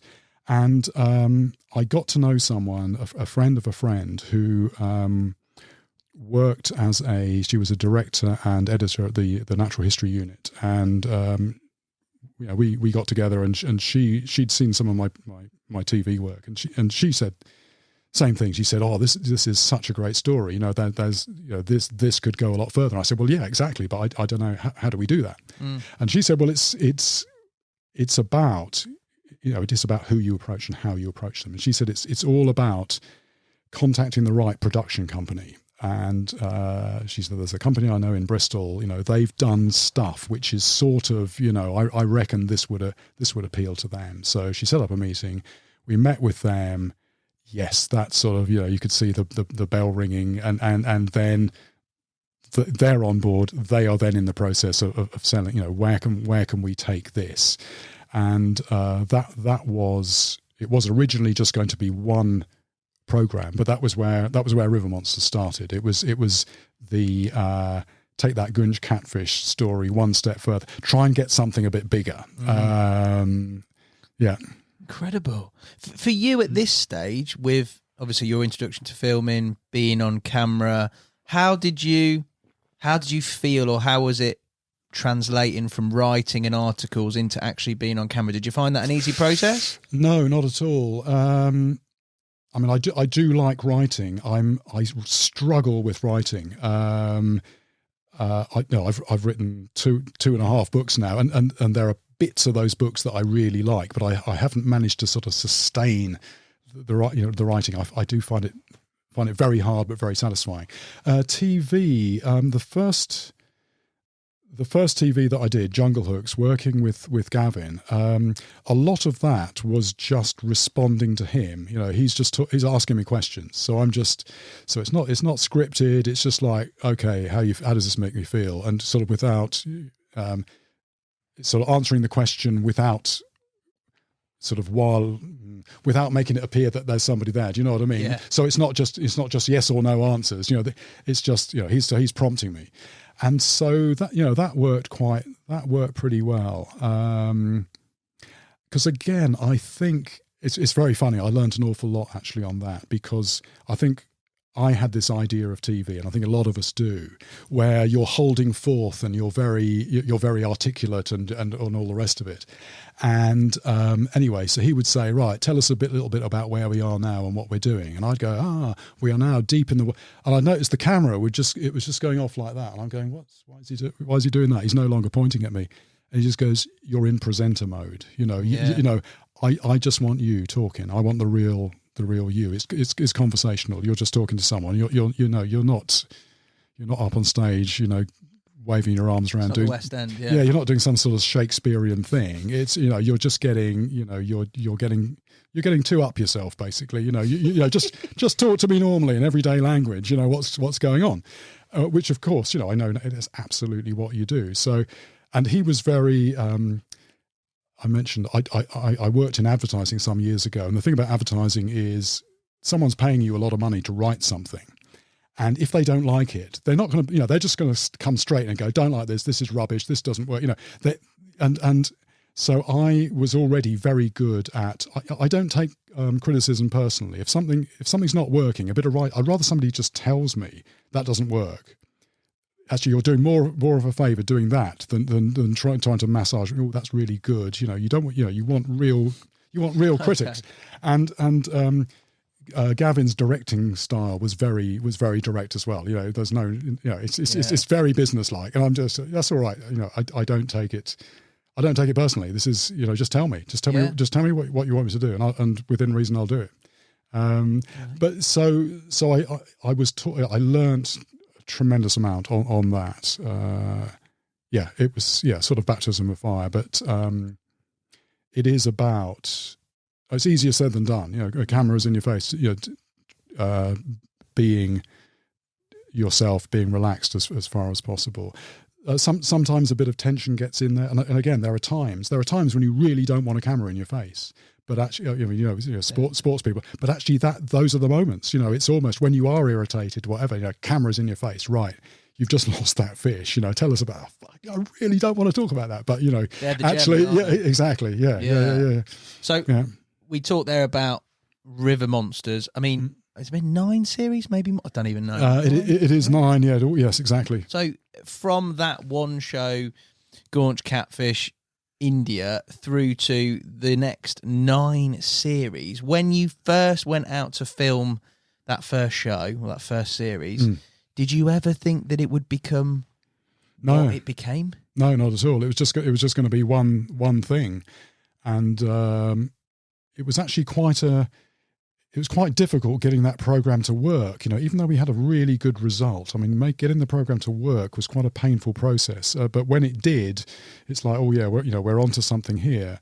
And this was it was shown on Channel 5 here as a one-off, but it was mainly for Animal Planet in America, who are part of Discovery. And then they came back and said, do you think you could make this part of a series? Could you find another half a dozen stories like this? And I went, no, of course we can't. This is a complete one-off. And then started thinking about it a bit and sort of well, actually, maybe just taking the general idea of a sort of underwater murder mystery. Here is a fish that in certain circumstances can be harmful to people, and bring in fishermen's tales, and as long as you get a fish at the end of it that people can see, it's like, oh yeah, maybe we can. And then that rolls around to another year, then that rolls around to another year. But I had no idea at the beginning. If somebody had told me then, it just went from one year to another, and it just sort of crept up on me. Into the fishing. Now, there's so many. There's no way we can talk through all 9 series with regards to the river monsters that have that you've caught or that you've covered. For me, I think there's a lot of standouts. There's a lot of standout locations. But just talking generally, for you, in terms of getting acquainted with various, how much of a process is that? Do you go out once, film it, and it's done? Literally like that? Or is there a recce trip, loads of planning, etc., and then you might go out 3 or 4 times?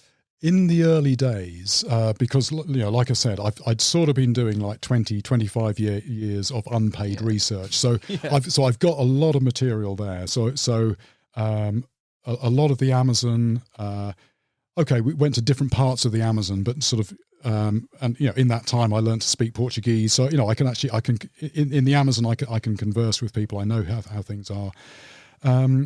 So certain things I've done the research, and then in the early days, very often it would just be turning up. I mean, there is a whole process before where there is generally an in-country fixer. So there's all that sort of permission side of things that has to be done, but they also might have contacts. You're trying to construct the story with little scenes and chapters. Do you know any interesting people who, I don't know, there is that thing that you can do remotely.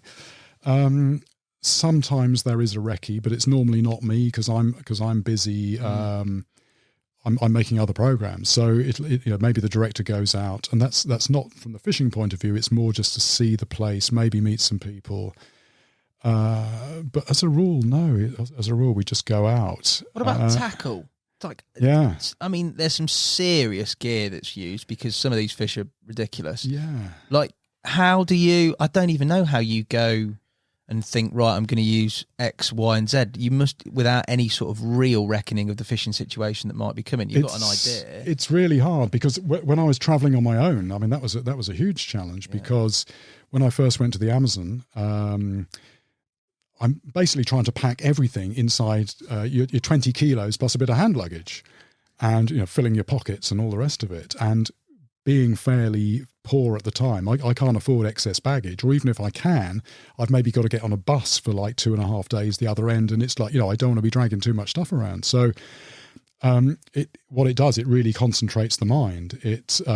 So I think in the Amazon, I actually made a couple of rods that packed down into like a 4-foot bit of drain pipe, and so one 10-foot rod that's quite, or no, I think it's like 8 or 9 foot rod that's quite light that I use with a small fixed spool.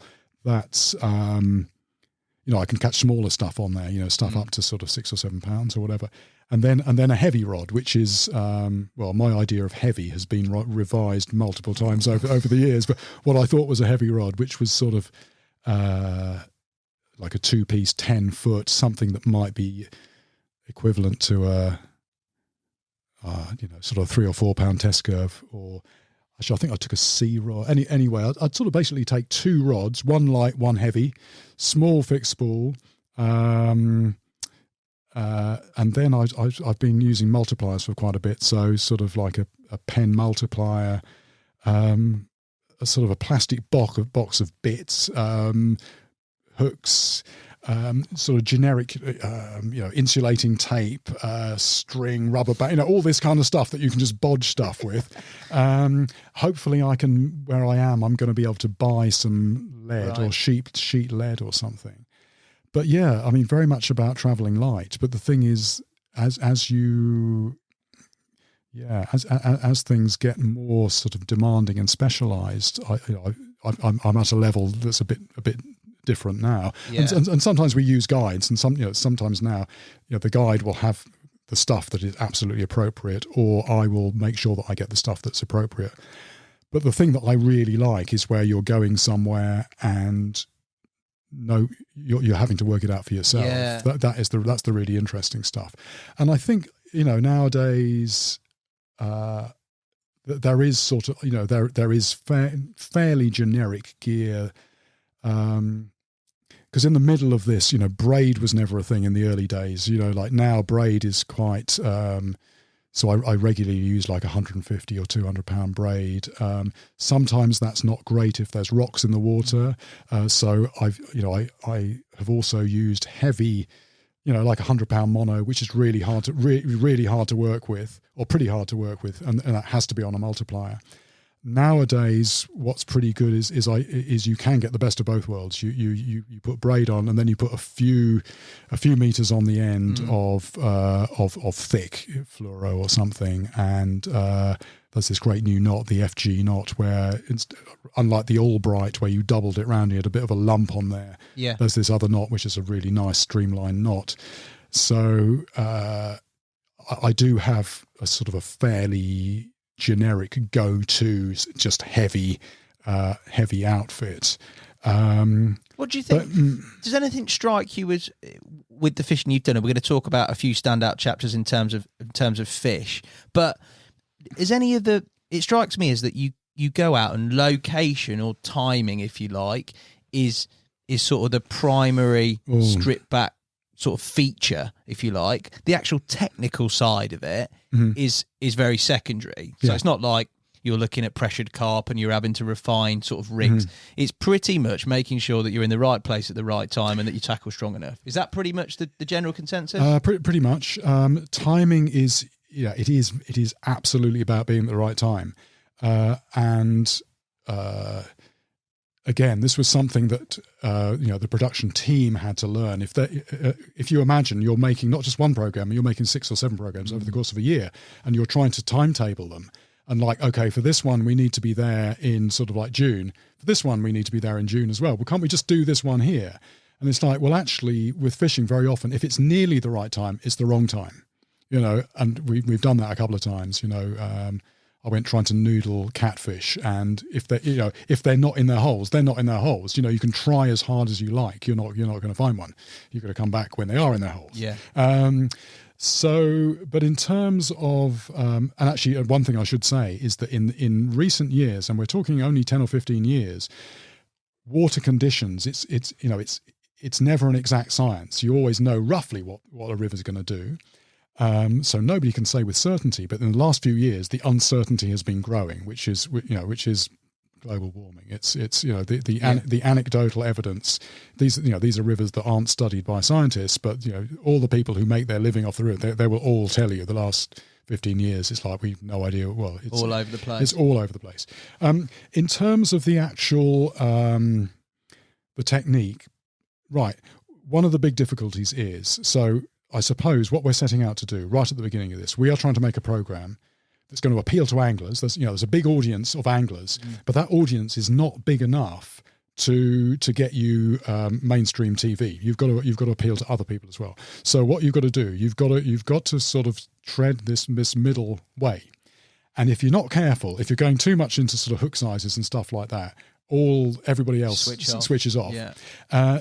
If you don't give a bit of a nod to the anglers, they're not interested either. And I'm almost saying to anglers, look, you don't want to patronize anybody. But the thing about anglers is you don't need to go into huge detail. No. If I'm using like a circle hook, and it just swings across the frame in like half a second, they've clocked that. You've twigged it. Yeah, I don't need to go, I'm using a circle hook here, whatever. It's like, and they go, oh, yeah, circle.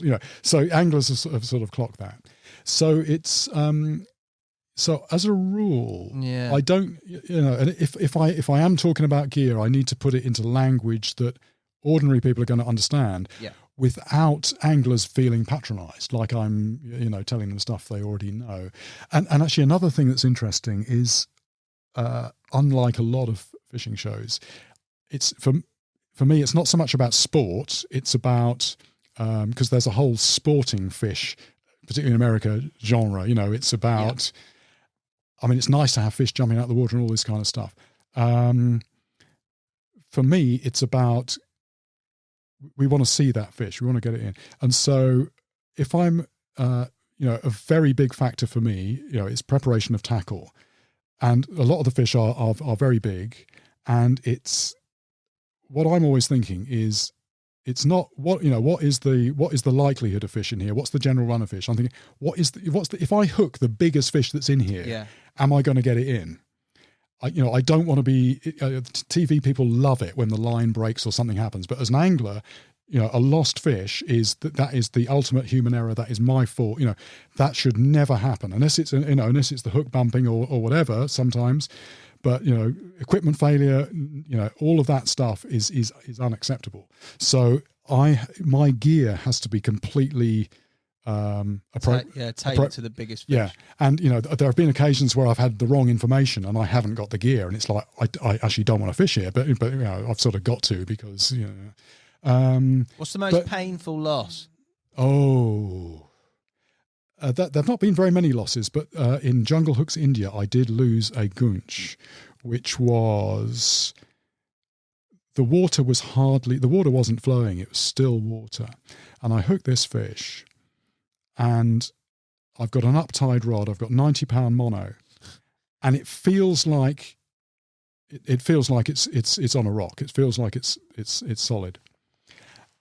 And what I'm doing, I'm just leaning back on the rod, and I'm looking up at the sky, and I notice that the rod it's slowly moving. I'm actually, this fish is moving. It's coming. I'm direct to the fish, and I'm slowly moving it towards me, and then off it goes. It's running again. Then boom, it's dead, and it's like, as it got around a rock or whatever. Same thing. Just pressure, and then actually, it doesn't feel like it, but with the visual reference of the rod against the sky, that's actually moving. The line is coming towards me, and it's almost painful to talk about it now, because again, this is TV. It's not about me fishing. This is TV. The camera is then in my face. This is at night. Camera's in my face. There's lights in my face. It's like, I can't. Yeah. I can't. But we have to do this. So anyway. This fish it's like, I might get this in. And then what happened was, it actually then, after, I don't know how long it was, it actually then, it swam away, it did another run, and then basically it went round a corner, the line cut on a sharp bit of rock.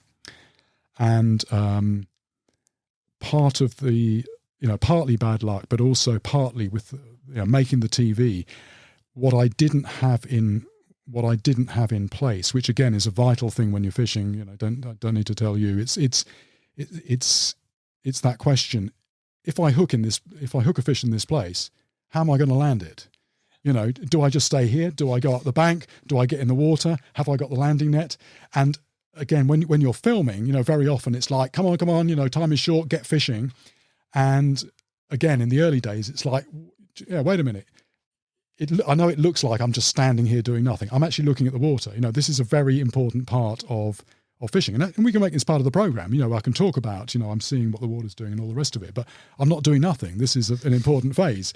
And then I don't just, it's not just about chucking the line out. It is, if I hook something, I need to get it in. So I need to have a plan in my head. And if I don't, then everything we do, traveling out here, all these tens of thousands, it's all complete, that might be our only, this is the other thing, very often with these big fish, an important part of the mindset is, again, which non-anglers tend not to understand. You lose a fish, well, just put the bait out there again, you'll hook it again. No, we've blown it. That is it. That is it. This play, forget it. And so it is that thing. We might only get one opportunity. So as an angler, that is, that's the mode that I'm in. Might only be one opportunity. And from the filming point of view as well, what happens is going to happen once. You know, you can fiddle around and try and mock it up later. Anybody's looking at that is going to be able to tell. Yeah, exactly. Get the reality. Don't worry if it's a bit mucky. You know, it's so, you know, all of these things we've learnt over the years. But that's the most painful one, the big catfish. I think so. Like I say, I haven't lost very many. I lost, there's a fish I lost. Some people might remember this. It's fairly recently, painful in another sense. I was fishing for, the Australians actually call them gropers rather than groupers. Oh, yeah. A Queensland groper in the Bay of Carpentaria, North Australia, and you've seen it, I can tell. And so I hooked this fish, and it was partly my fault. I think what I like to do when I'm fishing with a multiplier, I do like to use my thumb. People email me. They go, "Oh, there's a drag." You know, there is a drag, but I use my thumb for the fine adjustment of the pressure.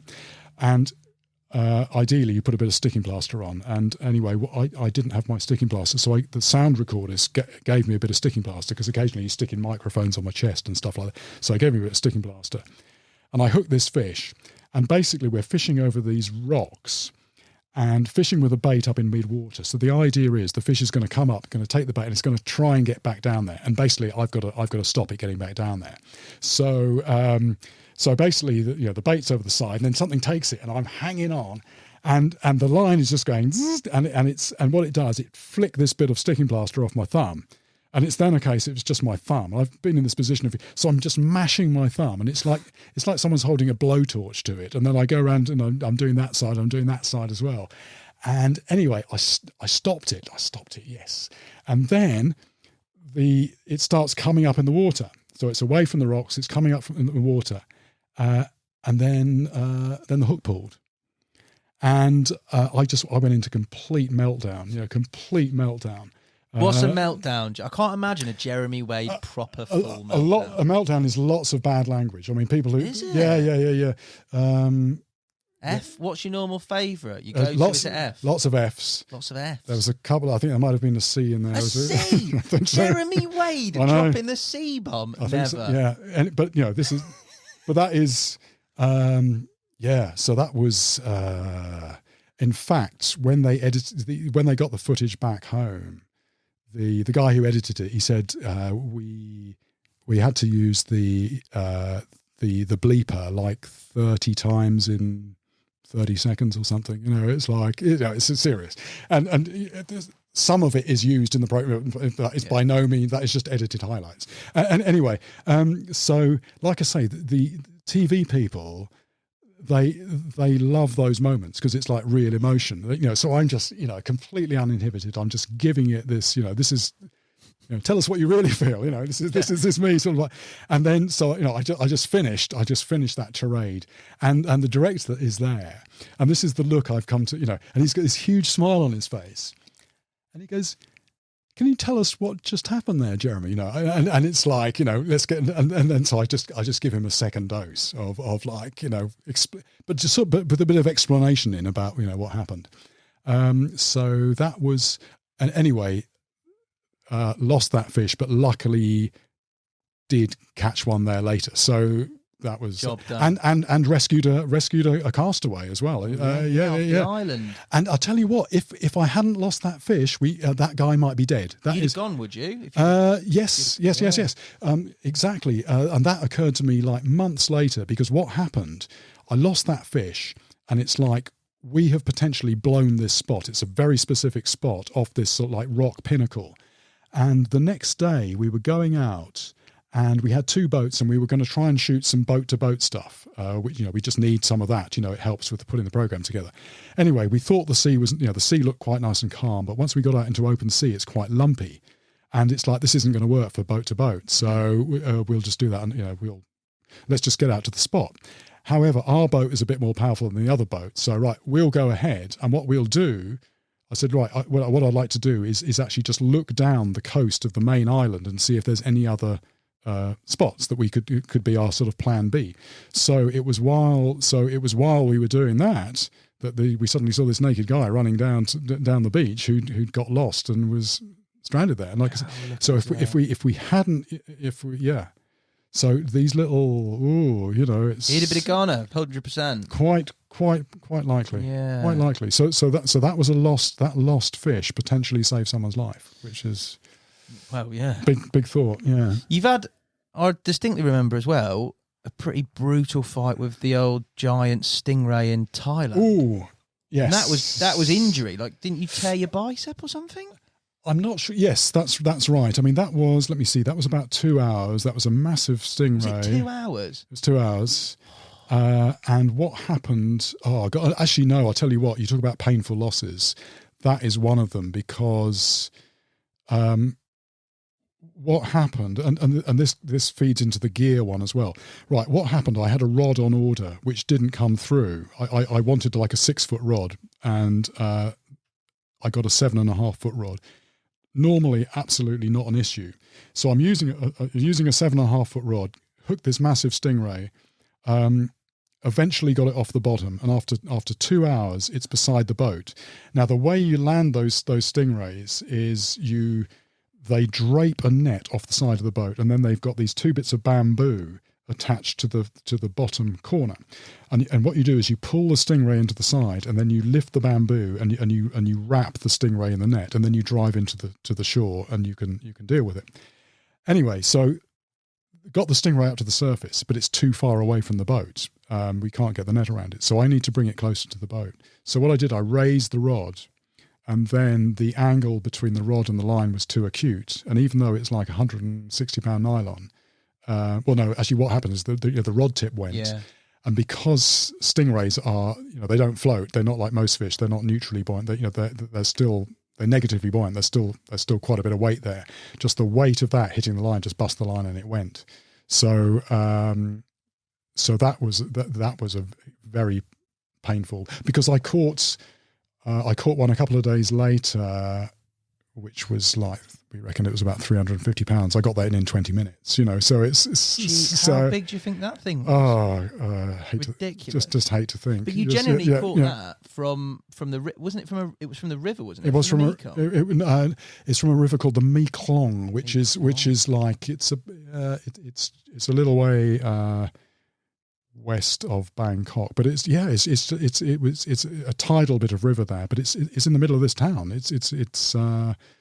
The river's only like 50 meters across, and you've got these massive fish. Yeah. And until recently, nobody knew that they were there, because a stingray is a fish that if you hook it accidentally, if you're not using ridiculous tackle, you're never going to get in. Other fish, you can be lucky, you can get them in. Stingray, you've just got to prise it off the bottom. It's pure brute force. That looked painful in a lot of ways. It didn't look like, some of them looked like enjoyable fights, like you said, sporting before. That just looked like a lump that was stuck to the bottom. Stingrays, it is just so it is just pressure.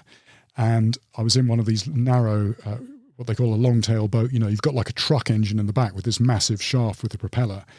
And we actually had another boat moored alongside, because if you're just, even with a short rod, if you're just applying pressure, it's going to capsize the boat. You're pulling on the fish, which isn't moving. So basically the boat is just going to roll around and go upside down. So you need another boat lashed to you to provide a decent platform. But yeah, it is purely just, you might gain a few inches, then it takes a bit back, and people were tipping water over me, and it looked punishing. Yeah, it was, and then like I say, it was. I had a sort of it turned out I had a bicep injury, and there was something wrong with one of the tendons, and it was, I think it was either that moment or another moment, but when it went, there was this pain in my arm, and when I got back to this country, I found that one of my tendons has just gone through. I only have one tendon where I should have 2 there. So that was a fish. The fish's revenge. A few of them get revenge. While we're in the ballpark of injuries, and this doesn't necessarily have to be down to just fish, it could be environmental or whatever. Talk to me about, because you must have had some scrapes. You've had a plane crash, for goodness sake, but you must have sustained some injuries along the way as well. Actually, in our Jungle Hook shoot, I was headbutted by an Arapaima, that was that was one of our stories. And that wasn't, in Arapaima terms, it wasn't a very big one. It was like a 70-pound fish, something like that. It was about 5 foot long. And what it was some ponds where a scientist is basically breeding them, but he got some local fishermen in, and they were just trying to netting this pond so that he could transfer some fish. And as the net got closed in, he had said to me, just be careful, just keep away from the net. And I thought I was keeping away from the net, but this thing just suddenly became airborne, and it hit me just straight in the in the breastbone. And this sounds ridiculous, but I could still feel it 6 weeks later. It's such a deep bruise. And for I'm just trying to think, for a week or two when I was in bed, imagine if you're lying on your back, I couldn't just sit up in bed because of the pain. I'd have to roll onto my face and then slide off the side of the bed into a kneeling position to get up. So this, so yeah, that's a good hit. Isn't it? Yeah. So that's a fish. It hasn't got big teeth, but they, that's what they do. They've got this bony head, and they can headbutt you, and they can do it from a standing. I've since heard again. People, some of the things that we document, people go, that's ridiculous, but actually I've heard a few other stories, and you've got to be very, very careful around Arapaima. Wow. Any other injuries?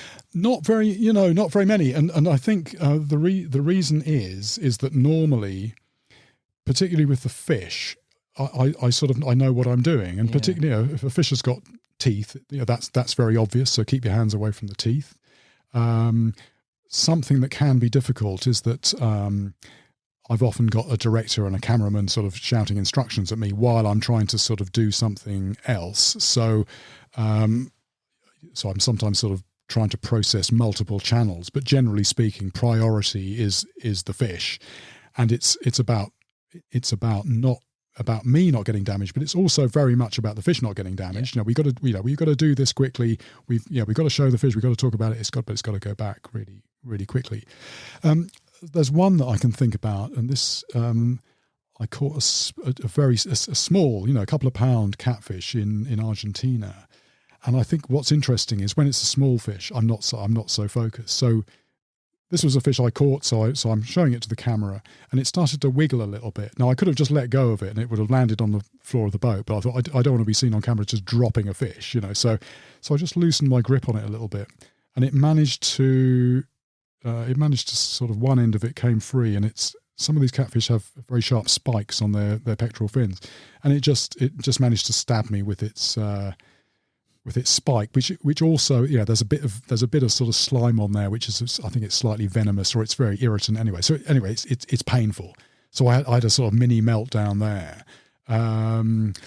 But it's only, with the fish, it's only really, like I say, it's if it's a small fish and I'm not paying attention, generally speaking, it's total focus. And What about weather and just some of the volumes of water that you're dealing with? Like the Amazon is a ridiculous river. You've been to loads of other big river systems. You're at Murchison Falls, which is there's crocodiles, like big old crocodiles there. Yes, exactly. No, crocodiles you have got to really watch.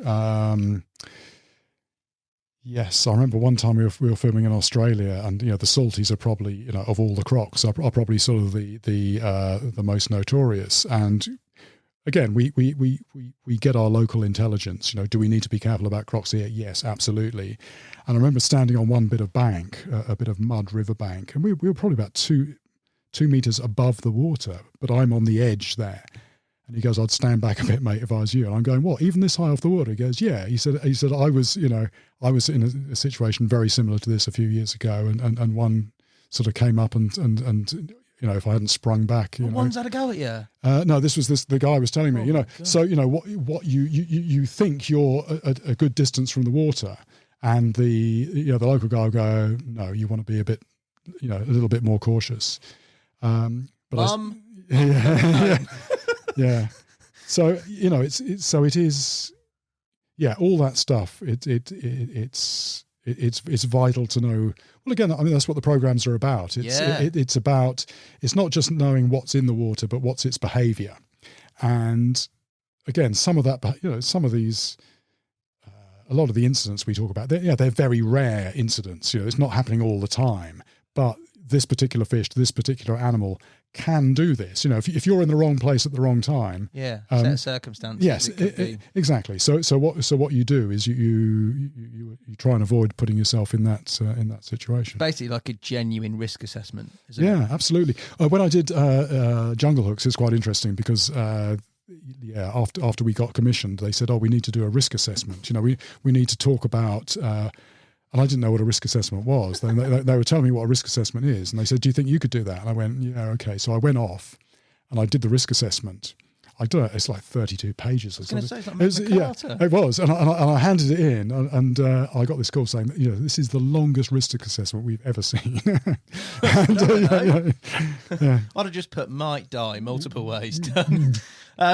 In terms of, I know that there was a particular episode I was talking about before, and part of the question was about atmospheric conditions. I remember the storm. Oh yeah. There's storms, there's tidal rivers, there's big, powerful rivers. Any instances where that has been potentially dangerous? Don't knock my Amazonian foliage. Kicking like this. You've obviously touched a nerve here because I'm starting to twitch. There was one incident which we filmed, which a lot of people remember, which gets sort of quoted back to me, which was we were in Suriname in South America, and what were we fishing? I think we were fishing for wolffish.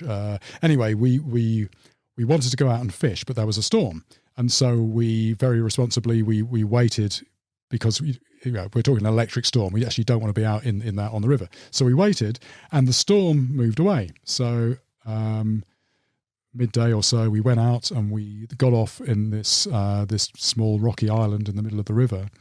And what was I trying? I think I was just fishing with a sort of like a bit of bamboo and a bit of line. We're just trying to catch some bait there.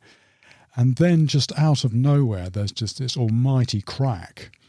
And without thinking, I just hit the deck, and everybody around me just hit the deck, and clear sky pretty much, but just out of nowhere. So we're out of here. We're running for the boat.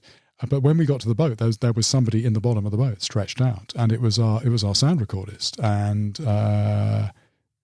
everyone's saying he's been hit, and so we are then in one of those situations, which we actually, I did one shoot last year where we had a medic, but normally we don't have a medic, but we do have training ourselves on sort of like trauma medicine, what to do in emergencies and all the rest of it. So he's there in the bottom of the boat, and it's like, what do we do? Well, the first thing is he conscious? Is he aware? So, call his name.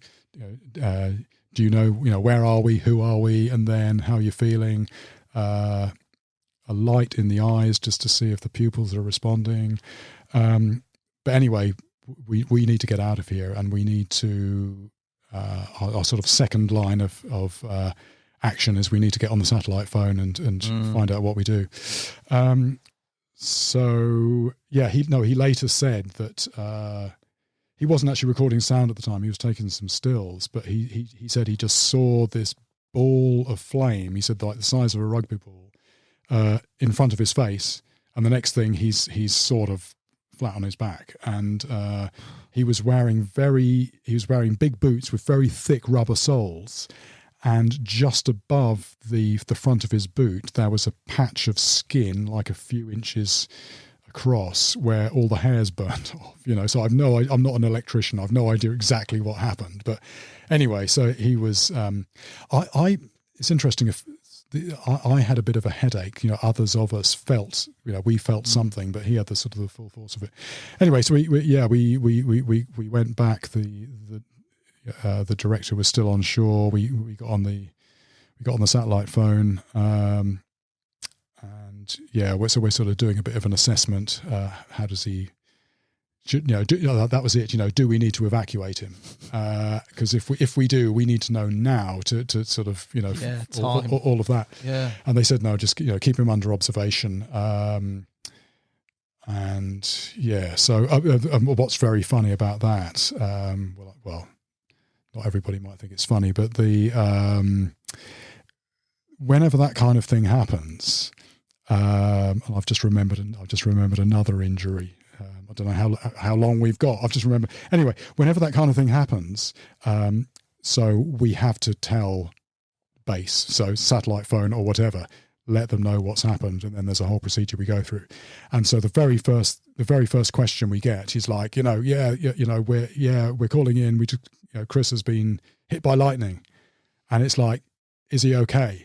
And yes, a short beat, maybe half a second. Did you film it? And it's like, because if you can film it without disturbing, you don't want to compromise anyone's chances of survival. Yeah, of course. But this is something that's happening. You are documentary filmmakers. Yeah. You leave that camera running, even if it's you put it on the ground or whatever. You leave it running, and this all comes from one of the early shoots I did. This was in Australia. Fishing for bull sharks in the Brisbane River, and we've done our shoot, we've got the story, but I've not caught a bull shark. And so what happened, it's like, okay, so the main crew went home and myself and the cameraman stayed there, and it's like, right, we're going to be filming, we're going to be fishing at night, try and catch a bull shark. We went upriver. I managed to catch a couple of small ones. We're talking 3-4 feet long or something, which in itself, that's quite impressive. That's 30 miles up a river. That's in fresh water. But actually, no, we need something big for the program. So stay on. So we're staying back then. In the early days, not very glamorous. We're staying in this motel in Brisbane, and we're fishing at night. We've got this van. We're toing and froing to the river. We're fishing by this sewage outfall. Nice. The mozzies are terrible, and we're sort of losing track of time. We are. We're eating occasionally, but we don't know, is this breakfast, lunch? We don't know. And we're in this zone. I'm sure a lot of carp anglers know what I'm talking about, Yeah. And we went and had a meal, and we took the camera into the restaurant because we don't want to leave it in the van. And then we came out, and we open up the van, and I'm just thinking, he's actually an amazing guy. But anyway, he's never lived this down. But important lessons. It puts the camera back in the van, and then the van's on a bit of a slope, and it's one of these sliding doors, so I need to give it some real oomph uphill to get the door to shut. Only thing was, I was again, my brain is disconnected. I'm leaning on the van, but half my hand is inside the door, so the door gets shut on my hand. And then I feel, and this is interesting, it just felt like a blow. But then when I look down, there's blood everywhere. Often when it doesn't feel like a cut, there's blood everywhere. And I'm looking at this, and I'm going, I nearly said it, I can say it. James, there's blood, there's lots of blood. I go, film it. You said film it? Yeah. And I'm going, look, there's blood. And he's going, what are you talking about? This has got nothing to do. I'm going, yeah, look, we're making this program about sharks, and there's loads of blood. It's like free blood. And he's going, no, he's going, you're hysterical. We've got to get to the hospital. I said, yeah, we can go to the hospital, but just film his blood first. And we ended up having this argument for, and in the end we didn't film it, and we went to the hospital, and I'd broken a finger, and poor James has never been allowed to live that down because and it came from a place of care, it really did. I'd rather you yeah, exactly. And so now there is, the procedure is, keep it rolling. And there's been other interesting stuff that, for legal reasons and others, has never. You've excited me. There's a couple of stories that I would love to tell. Give me a hint. Oh, I can't. Not even a hint. Well, you can, Jeremy. You're very articulate. You can definitely dance around it without getting yourself locked up. One shoot I was on, for various reasons, it turned out there was someone who was trying to sabotage the shoot. And we ended up having the upper hand, and there was this subplot that was almost like a John le Carré movie. So that was quite exciting, and actually getting engaged in that. That's another dimension to a shoot, isn't it? Yeah, absolutely. And I probably could say something. That there probably exists documentation that would cover But when we got back, obviously there's a whole debrief, and I said, look, we need, there are certain documents that'd be really handy to get hold of, and then we've got a real, I don't know, we got a bit of a, well, I'm thinking from the storytelling point of, I'm thinking about that would be great for my book, but the production company is sort of, it's like, we've actually got a great program. That's all we care about. And again, that was one of those things. It was interesting because what that did, it sort of pushed the story in an unexpected, we had to be very creative to get what we needed at the end, and it sort of worked better than if it had been more straightforward. So interesting. Yeah. I like that. Yeah. My final part about difficulties, I feel that I've spent the last sort of half an hour talking on the negativities of everything you've done, and I don't mean to focus on them, but in terms of travel, locations, you've been South America, you've been sort of Southeast Asia, you've been in places where people-wise, security-wise, etc., there are instances with other travel programs and other documentary type things where there's been all sorts, from drug trafficking to kidnapping to anything like that. During your time filming, has there been any instances where you felt particularly unsafe with regards to sort of travel, other people, or situations that have evolved, or not? Not really, actually. That is obviously an aspect you've got to sort of take into account. I mean, a general thing with what we do, we are not spending a lot of time in cities. Cities tends to be where the bad stuff happens. We tend to be out in the sticks, and when you are with sort of small communities, and maybe when I talk to people, they're almost a bit sort of disappointed by how friendly people are. I mean, there was one time when I wasn't filming, but I was in this Amazon town. Parts of the Amazon are a bit sort of Wild West. I mean, there's a lot of, for example, there are a lot of freelance gold miners about. You hear quite a lot about those in the news at the moment. But actually, a lot of those people, when you get to know them, they're just ordinary people who want a job. Quite a lot of the fishermen I know are technically poachers, but they are just people who have no other way of making a living. So they're actually sort of not bad people. Of course, there are bad people around. There are bad people everywhere. A certain amount of it is acting with common sense. But this one particular Amazon town I know, I did have this this one guy did pull a gun on me once, and it turned out that I was just in this sort of like sort of equivalent of a snack bar, and I was talking to his ex-girlfriend, and so the next thing I know, this guy drives past on a moped in this little town, and just I've got something here for you, and I think, so that sort of you've got to be a little bit careful but that became a bit of a. That became a bit of a story, but it finished satisfactorily. What you're telling me there is you've paid somebody to knock him off, haven't you, Jeremy? Well, I just thought, in that kind of situation, the sensible thing to do is you just say, certainly, sir, and what do you call somebody who's ordering around the gun? Well, sir, but I just thought, actually, no, this is. This guy is the term I was going to use is not sort of very parliamentary, but this guy sort of needs putting in his place. I will try and make a point here. So what did you do? He's got a gun. Yeah, there was a bit of something that happened there. Fisticuffs? No, not fisticuffs, but you're like SAS. All this River Monster stuff is complete, like, it's a cover-up, isn't it? Really, it's like SOS secretly. It's going to come out in years to come. A bloke comes at you with a gun on a moped for talking to his ex-missus, and you've thought, I've done thunderstorm, I've done plane crash, I've done crazy dangerous species in rivers. A gun's nothing, I'll have a go. Yeah, exactly. Put this on the list.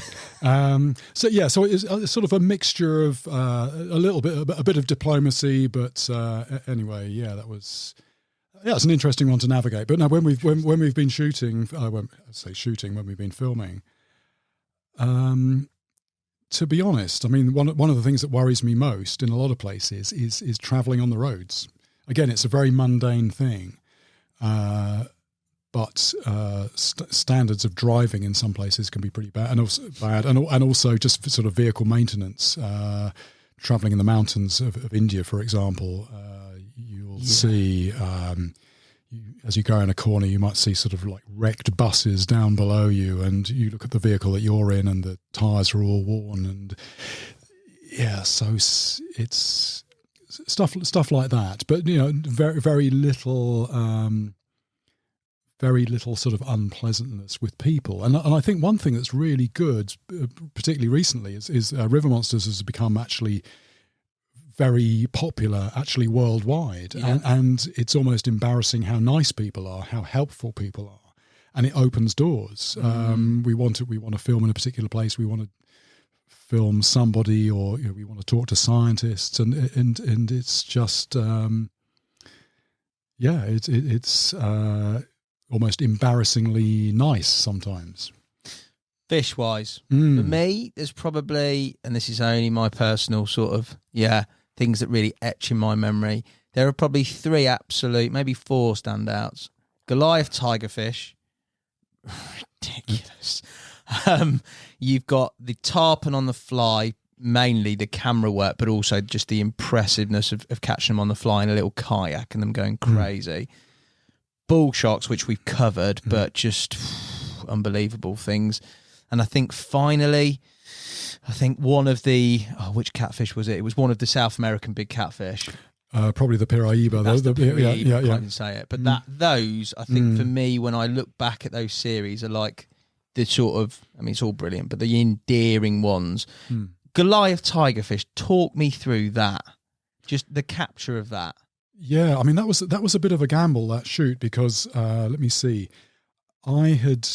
we went on that shoot on the basis of I'd made one trip to Zaire, as it was then, way back when that was a dictatorship. I caught nothing for 2 months, went back again as part of an expedition for 2 months, 3 of us caught nothing, went back again for a couple of months, and I caught 1 fish, which was like just under 40 pounds.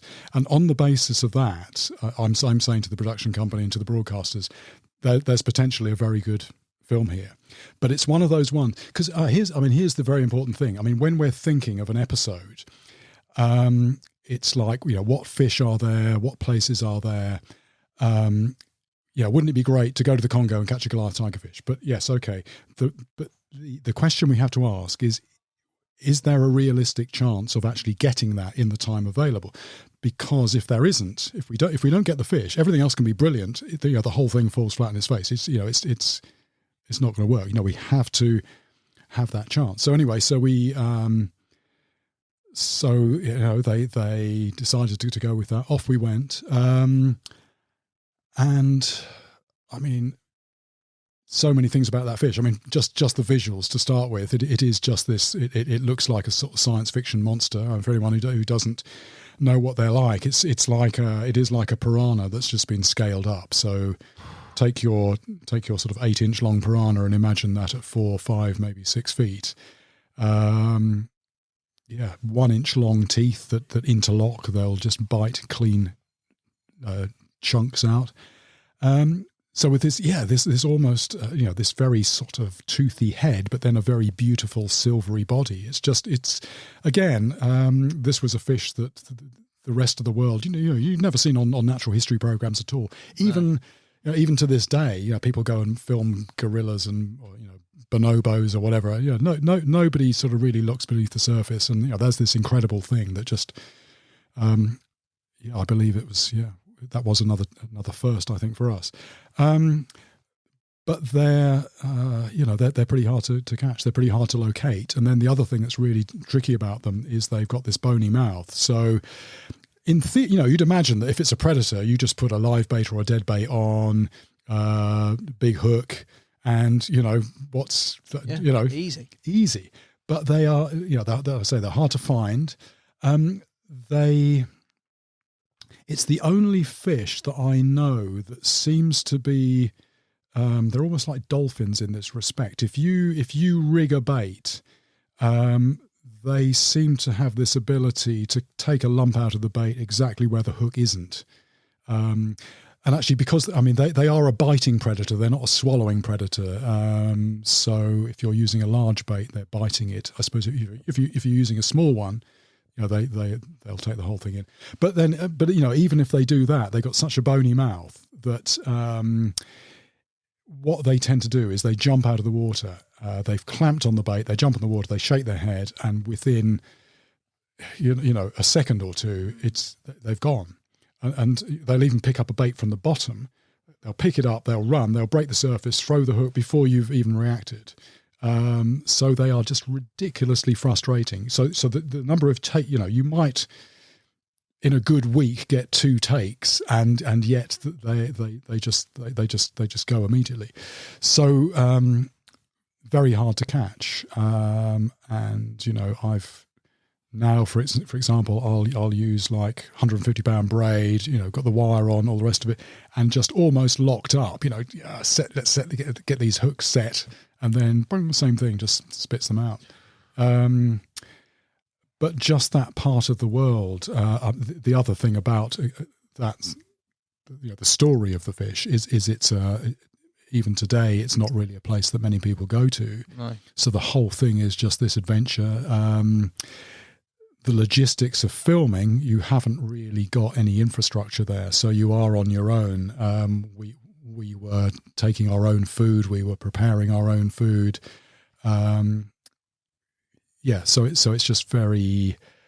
It's a tough place to just survive. Never mind actually make a film and catch a fish. What was it like actually hooking one and landing it on camera? Yeah. Oh, fantastic. Yes, because it's. When you've got one on, that is a fish where you've got these real nerves, because there is this very high chance it's going to come off. So it's like, this is a good size one. I can see it. It's jumped out the water, and it's like, let's just get this thing in. That's the next thing. And once we'd actually got it, it's like, yes, that sense of achievement, definitely one of the big ones over the years. But it seems a bit bittersweet with regards to the end as well for you, because obviously that fish didn't go back, did it? That's right. So what happened there, and I'm still not quite sure why. I think it might be a bit like pike.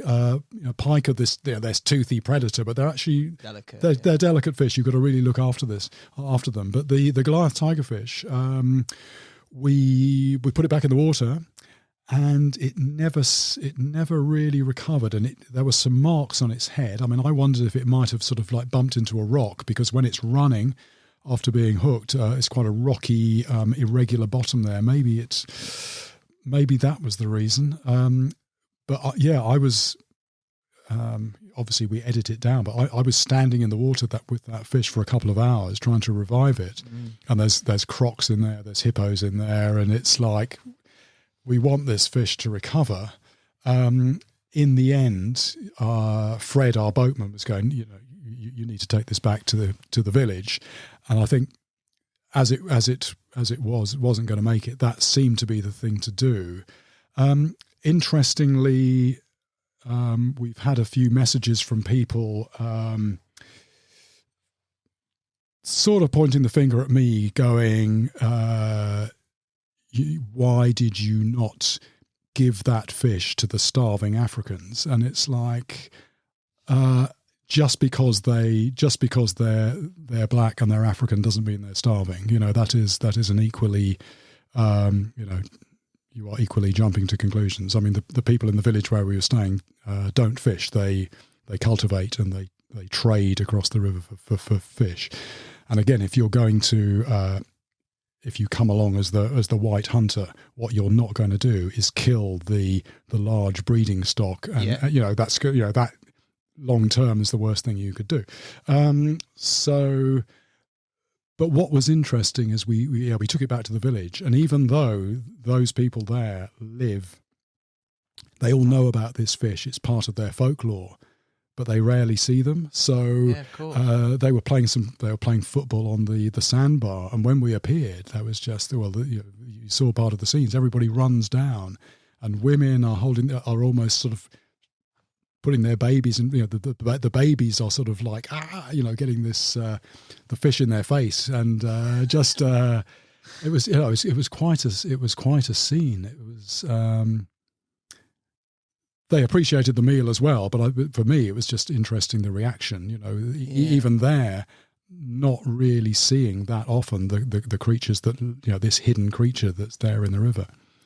Incredible. In terms of the other fish, so we talked about tarpon on the fly. I think the cinematography on that is absolutely brilliant. But that was different with regards to fly fishing as well.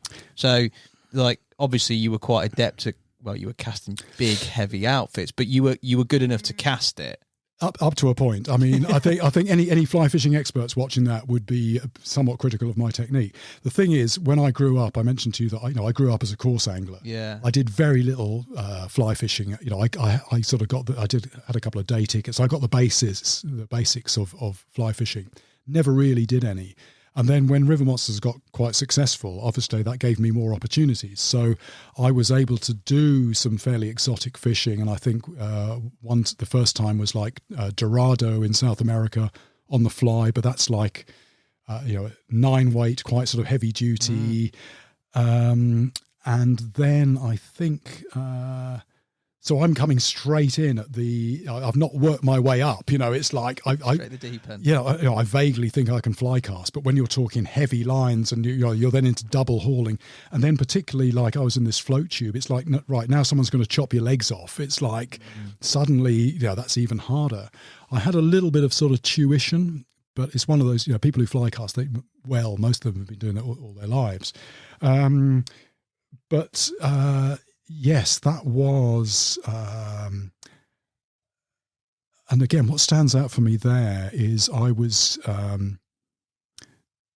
think the fish that was on screen, I'm using just a very small fly, and you're stripping it in, and it's you've almost brought it into your feet. The fish has maybe followed it, and then you just get this pluck. And the nightmare with fly fishing for tarpon is because when you strip the line in, you get the fly line is all sort of piling up on your lap and in the boat.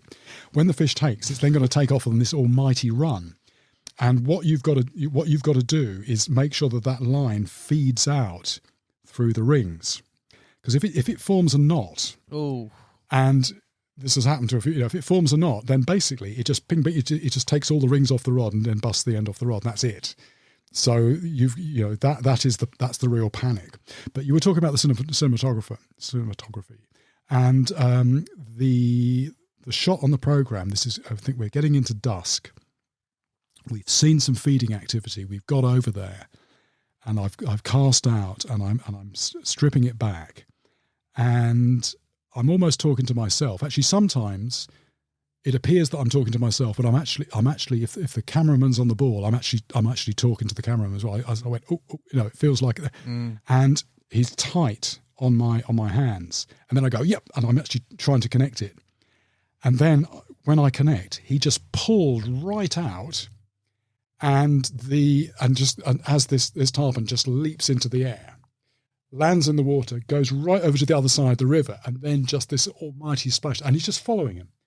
And that is the kind of, absolutely, that is one of my favourite bits of the same guy actually filmed, this is James who shut my finger in the door. James the finger chopper. The finger chopper. But he is such a lovely bloke, and he is so, he's an angler as well. So the thing is, it's almost like, it's not so much following, it's anticipating. Because if you've missed the opportunity, you've missed it. He also got the very first episode, the Gunch catfish, where I had to cross the river to land it. He has to find a long way around with the camera. And then we're just about to land it, and the water is muddy, and it's... he arrived just in the nick of time. The camera's wobbling around, and then just framed it perfectly. This Alam, our local guy, reached in, grabbed the tail, and the head just reared out of the water. And it was just framed perfectly, just such a, brilliant, just talented bloke. Such, it's the moments like that. Anyway, so he was also behind the camera for the tarpon, and like I say, to be tight on hands, and then to pull out and get this thing jumping out the water, and then just follow it and get it the other side of the river, sharp, in focus, sort of exploding. If you haven't watched it, you need to. It's incredible. It's not just getting the fish and the moment, but it's some of those moments are just so hard to get. But if you get them, it is just amazing. It's hard enough getting a carp washing on a lake. It's so hard to get that, let alone a tarpon connected to a fly line. For you, hardest fighting river monster, what is it? Oh gosh, that's quite a hard one. I mean, the record in terms of time, we've talked about stingrays. The Thailand one was a couple of hours. There was one in South America which was just short of 4 hours, but that is literally you just pulling. It's there's no finesse. I did have a yellowfin tuna that was 4.5 hours, which is ridiculous. Just incredible stamina. I'm just trying to think. Mekong catfish Mekong catfish, they're interesting because nobody catches them in the wild. They don't really. All the fish that are caught, they're all in in lakes and stocked lakes, but they have incredible power and incredible stamina. And I was fishing this one lake, and we're trying to get a big Mekong catfish, and I was aiming for something about hoping for something around 200 pounds, and I'd caught one about 100 pounds, and it's just it just beats you up, and it's like I really hope I don't hook another 100-pounder because pound for pound they're the ones, are they? Yes, they are strong, and they just keep going. So they are hard to beat. There's a few others. There's a fish called a tambaki in South America, which looks a bit like the pacu. It's like a deep bodied. It's like a bream on steroids, but they are just super tough. These are the ones with teeth, these big molar type teeth, a bit like you. And the title of that episode was an interesting one, wasn't it? Yes, there was. Yes. Yeah. So they're related to that one.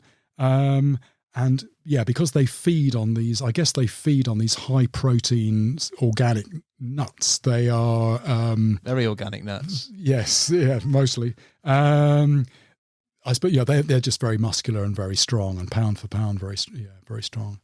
But like I said, often my gear is really scaled up. It's like it's nice if they fight, but I just want to get it in. But even so, actually, the interesting thing is a lot of what I do, because I'm going for very large fish and I'm scaling up the gear. So when you're looking at the gear, you're thinking, what is the weak link? And very often I look at the gear, and the weak link is me. If anything's going to break, it's me. The gear isn't going to, the fish isn't going to. Either it's me or I go over the side. So yeah. Any that you felt scared or apprehensive about in instances when you're fishing for them? You seem very in control, very sort of fearless to a point, but you are talking about quite an emotive. I know it's maybe jazzed up a little bit with regards to the story of some of them. There has to be a specific set of circumstances where they can really cause fatal damage, but it's still risky. Yeah, I mean, it's not so much. It's not so much the risk of sort of personal damage. Sometimes I might, if I hook something, I might have to get in the water, or. But some fish, just because of the size and the power, and just being connected to it, the thought of being connected to it, that there is almost an element of fear. You are, particularly if it's at night. You are connected to something unseen, which is just ridiculously powerful. And I suppose one example would be the big South American catfish, the Piraiba, which potentially can be, you might possibly hook into one sort of 400 pounds even. And again, it's not just the weight, they are powerful, they are strong. Just getting them off the bottom, they can go on ridiculous runs. They live in powerful water, where the water itself is quite dangerous if you're into a boat in the middle of the night following one.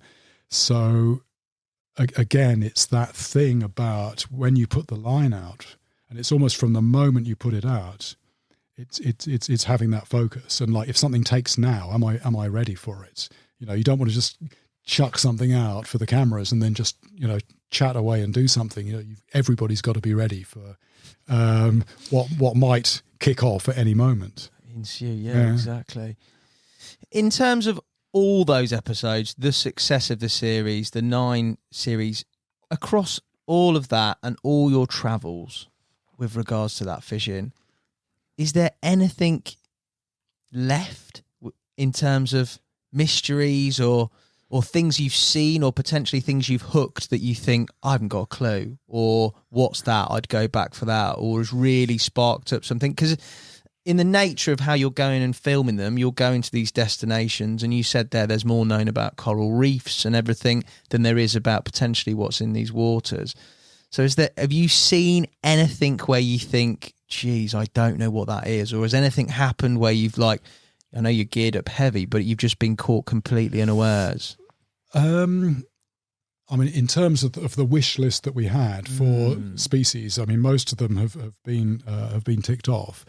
But actually, as an angler, the thing that's quite frustrating is I would like to go back to a lot of these places almost without a film crew, because from the point of view of making a program, what we need is it's not about getting lots of fish. We need one fish that is big enough. Yeah. It's big enough. And there have been times, and what is actually quite frustrating for me. Yes, it is a dream job, but my one sort of complaint is that very often, particularly if it's a place where there's not a guide, you're having to work it out, and and you get to the point where you've cracked it, where you catch a fish. You get a fish, you film it, and then it's like, right, there's a bigger one in there, and it's like, no, we don't need it. We don't need a big. That'll do. We don't need a bigger one when we've got a lot of other stuff to film. And again, early days, it was, I'd almost be have to be forcibly dragged away from the water. It's like, that's part of your job. The other part of your job is sort of telling people about this and that. And there's been a couple of times where I have managed to, I've begged and yes, okay, you can have a bit long, but there are a few places where there are bigger fish. Unfortunately, I think the trend is, because we've been going now, I started doing that more than 10 years ago. Unfortunately, the way the world is going, the decline in fish generally, but freshwater fish, a lot of places, if I went now, I wouldn't get the same results. Really looking at the sort of the size of the fish that I've caught, just a tremendous run of, luck is part of it. Just almost couldn't hope for better than a lot of what we got. What have been the issues around the decline? Is it environmental, or is it overfishing? It's a combination of things which we covered in our rivers series, Mighty Rivers, yeah. But it's a lot of places in the world, people rely on the water for food, and again, in the old days, it would be people with bows and arrows and making venom out of vines and stuff. Now everybody's got nylon monofilament nets, and as soon as that happens, then populations just crash. And just as a species, we seem to be almost incapable of managing fisheries. It shouldn't be difficult, but the fact is it's too much of a free for all. You actually need some proper management. And so you've got overfishing, you've got pollution, people just treating rivers as a drain. In places it's dams, and okay, when we started making dams, we've learned a lot since we started doing dams. It was a free, it's free energy, it's free water storage. We then got to learn about the downsides. There are not just the obvious fish, but there's lots of fish that like to swim up and down and migrate, and you're just completely messing up their life cycle. So, as I mentioned earlier, global warming seems to be, again, it seems to be affecting the natural cycle of rivers, and that natural cycle, the fish actually, their whole way of life. Their breeding process is tied to that. So rivers that wait for the water to rise before they run upstream to spawn. If the river then starts falling again when it shouldn't do, they've put on all that body weight. They've got all their eggs ready, and then it's like so they're confused. They're as confused as we are. Just lots of things. The common factor is human. The human element in one regard or another. It is, yeah, and again, one of the things I'm sort of very pleased about with River Monsters is, like I said before we did this, people were quite familiar with what was in the sea, but nobody really thought about fresh water. And there's, I mean, in terms of numbers of species, there's the same number of species of freshwater fish as there are marine fish, pretty much.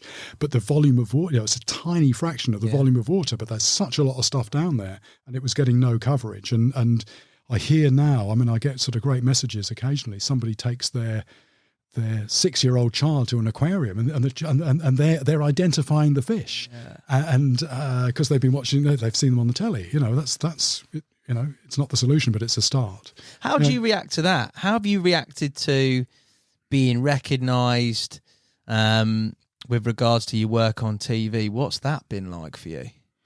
Well, it crept up on me because I think originally what happened, it immediately in America, when it was shown on Animal Planet, it went straight to their number one slot, sort of top ratings beyond anything else, and it stayed there for years. But because I would go and do press tours, but then I'd come back here, and here there was a bit of a lag. It was shown on ITV, and it sort of took a little bit more building up.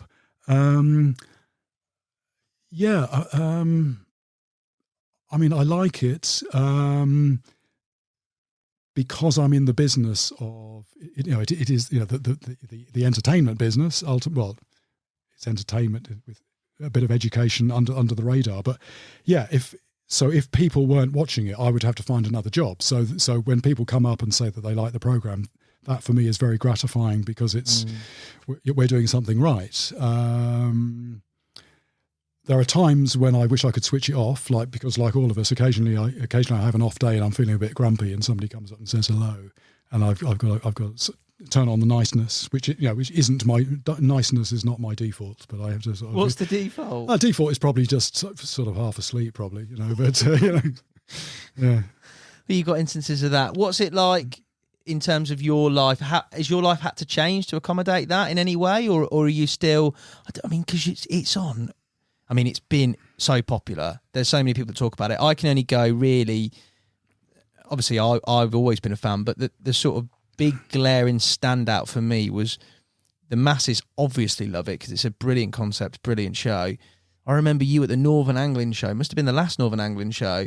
The queue to see you was absolutely ridiculous, ridiculous. And you're talking about an angling community. And as an angling community, I'm definitely part of it. We can be quite critical on fishing shows, definitely. Like, there's been other fishing shows, which I won't name, that have been completely slandered. This has been accepted by absolutely everyone, and that was reflected in that queue. I can't imagine many, if anybody, would have that much of a draw. So has your life had to change at all to accommodate that? Surprisingly little. I mean, that was an eye-opener for me. I mean, people were telling me they'd been waiting for like 4 hours. Yeah, it was mad. But what was nice was that this is all pre-COVID. So what was nice is that by the time they got to me, they'd made friends with the people they were next to, and so because they're all chatting to each other on the way in. So that was quite nice. Apart from sort of disrupting a few other people's stands, which was rather sorry about. But no, for me, I mean, I live in a fairly sort of sleepy, quiet town, and I just sort of mooch around there and sort of keep myself to myself, and that's fairly okay. I mean, the only thing I would say is, let me see, in the early days, obviously the world that we're in, part of promoting the show is social media. I mean, everybody has to do it, and so there are various like corporate Facebook page, out there, which isn't really me. and I sort of I'm peripherally involved with those, but I had this idea. I thought maybe what I'll do something which is me, which is more personal, and because again, there's when people like something, they like a little bit of you personal. They like a bit of that, and I thought, because again, right at the beginning, people could find my email address and people would email me, and I would reply, and that's quite nice. And then it gets to the point where the volume of that is too much, and also some of the stuff is a bit weird. So I've sort of gone like ex-directory now in terms of email. But I started. So I did start a social media account. And unfortunately, something you come to realise is when you're more in touch with the wider world is you have your friends, your acquaintances, and you have this idea the spectrum of humanity is this, and in fact, when you go worldwide, it's much bigger, and there are a few people out there who are disturbed, and so. And I'm not talking about stuff coming to me really, but stuff happening on platforms that I was involved in. And so I have sort of I've retreated from that, and I have highly mixed opinions about social media. I think there's a very good side to social media, but I think there's a very bad side to it as well, which really needs addressing, and it's not at the moment. And so I'm I'm somebody who I sort of keep under my, when I'm not making the progress, I sort of keep under my rock, quite a bit of the time. This is a bit of an exception, It's nice to do. It's nice to do a little bit of the right thing from time to time. Well, I'm honoured, mate. Honestly honoured to have you here. In terms of overall for you, obviously there's been subsequent series, Mighty Rivers. We touched on it there. The oceans, there's so much scope for where it could go. For you, what keeps you motivated to do it? It's interesting because it's multiple things. I think what's interesting is when I look back at what I've done in the past, like I said, while I was doing things in my 20s and 30s, perhaps I was a bit lost. It all seemed to be a bit sort of directionless and purposeless. But I look back now, and lots of different things have all come together. I used to be a teacher. I've always liked fishing. I liked writing, communicating, telling stories, and I think. Yeah, what I'm doing now, just telling stories in the medium of TV is great. And I think there's more mileage, and I've got very clear ideas about what I want to do. The thing is, we've almost been too successful, and when something becomes very successful on TV, there's quite a bit of pressure just to keep doing that. It's like it's like a super tanker, It's like it's hard to just because it is collaborative. I don't pay for it. I've got surprisingly little at stake apart from my time. But no, I want to keep doing the stuff that I want to do. I think I'm just thinking analogies. It's a bit like you're fishing a lake. You've worked out how to fish a particular lake. You've cracked the bait and the presentation, and it's then. Right, there's this other lake though, which has got it's got really big fish in it, but there's also like loads of weeds and snags. So we can't just apply the same approach. We've got to sort of tweak our approach. But why can't we just do the same thing? You know what I mean? There's this, and it's sort of, I don't know. I suppose where I am now is sort of that kind of situation. I've got quite a clear idea of what I want to do. But it's hopefully we'll get there. But it's the changing the course is a. So what I'm summarising from that is that there is a new series, new format, something in the wings. Hopefully. Well, there's something actually. There are a few programs which are in the can and which are coming out soon. Oh, nice. Which it's called Unknown Waters. 3 programs because COVID slightly truncated things. And we shot 2 of those last year, sort of in the middle of COVID, with, so the production company did a great job actually getting crews into the field for that. That's going to be a National Geographic. That is starting in the US. I think we are late July. Okay. And I assume it'll be in the UK at some point. So that is that's a slight move in the that's a slight move in the right direction. But what I've got in my head is sort of a development of that. So we're starting to mix it up a little bit. And hopefully there is plenty more to come. But it's I mean. Like this. I think the thing about River Monsters is it's been very successful, and it's a lot of things once they exist, they seem very obvious, and the plot line is quite straightforward. Normally, somebody gets their foot bitten. Oh, I wonder what that was. Let's talk to somebody who saw it happen. Let's do a reconstruction. Let's catch a fish. That is a very nice, satisfying story.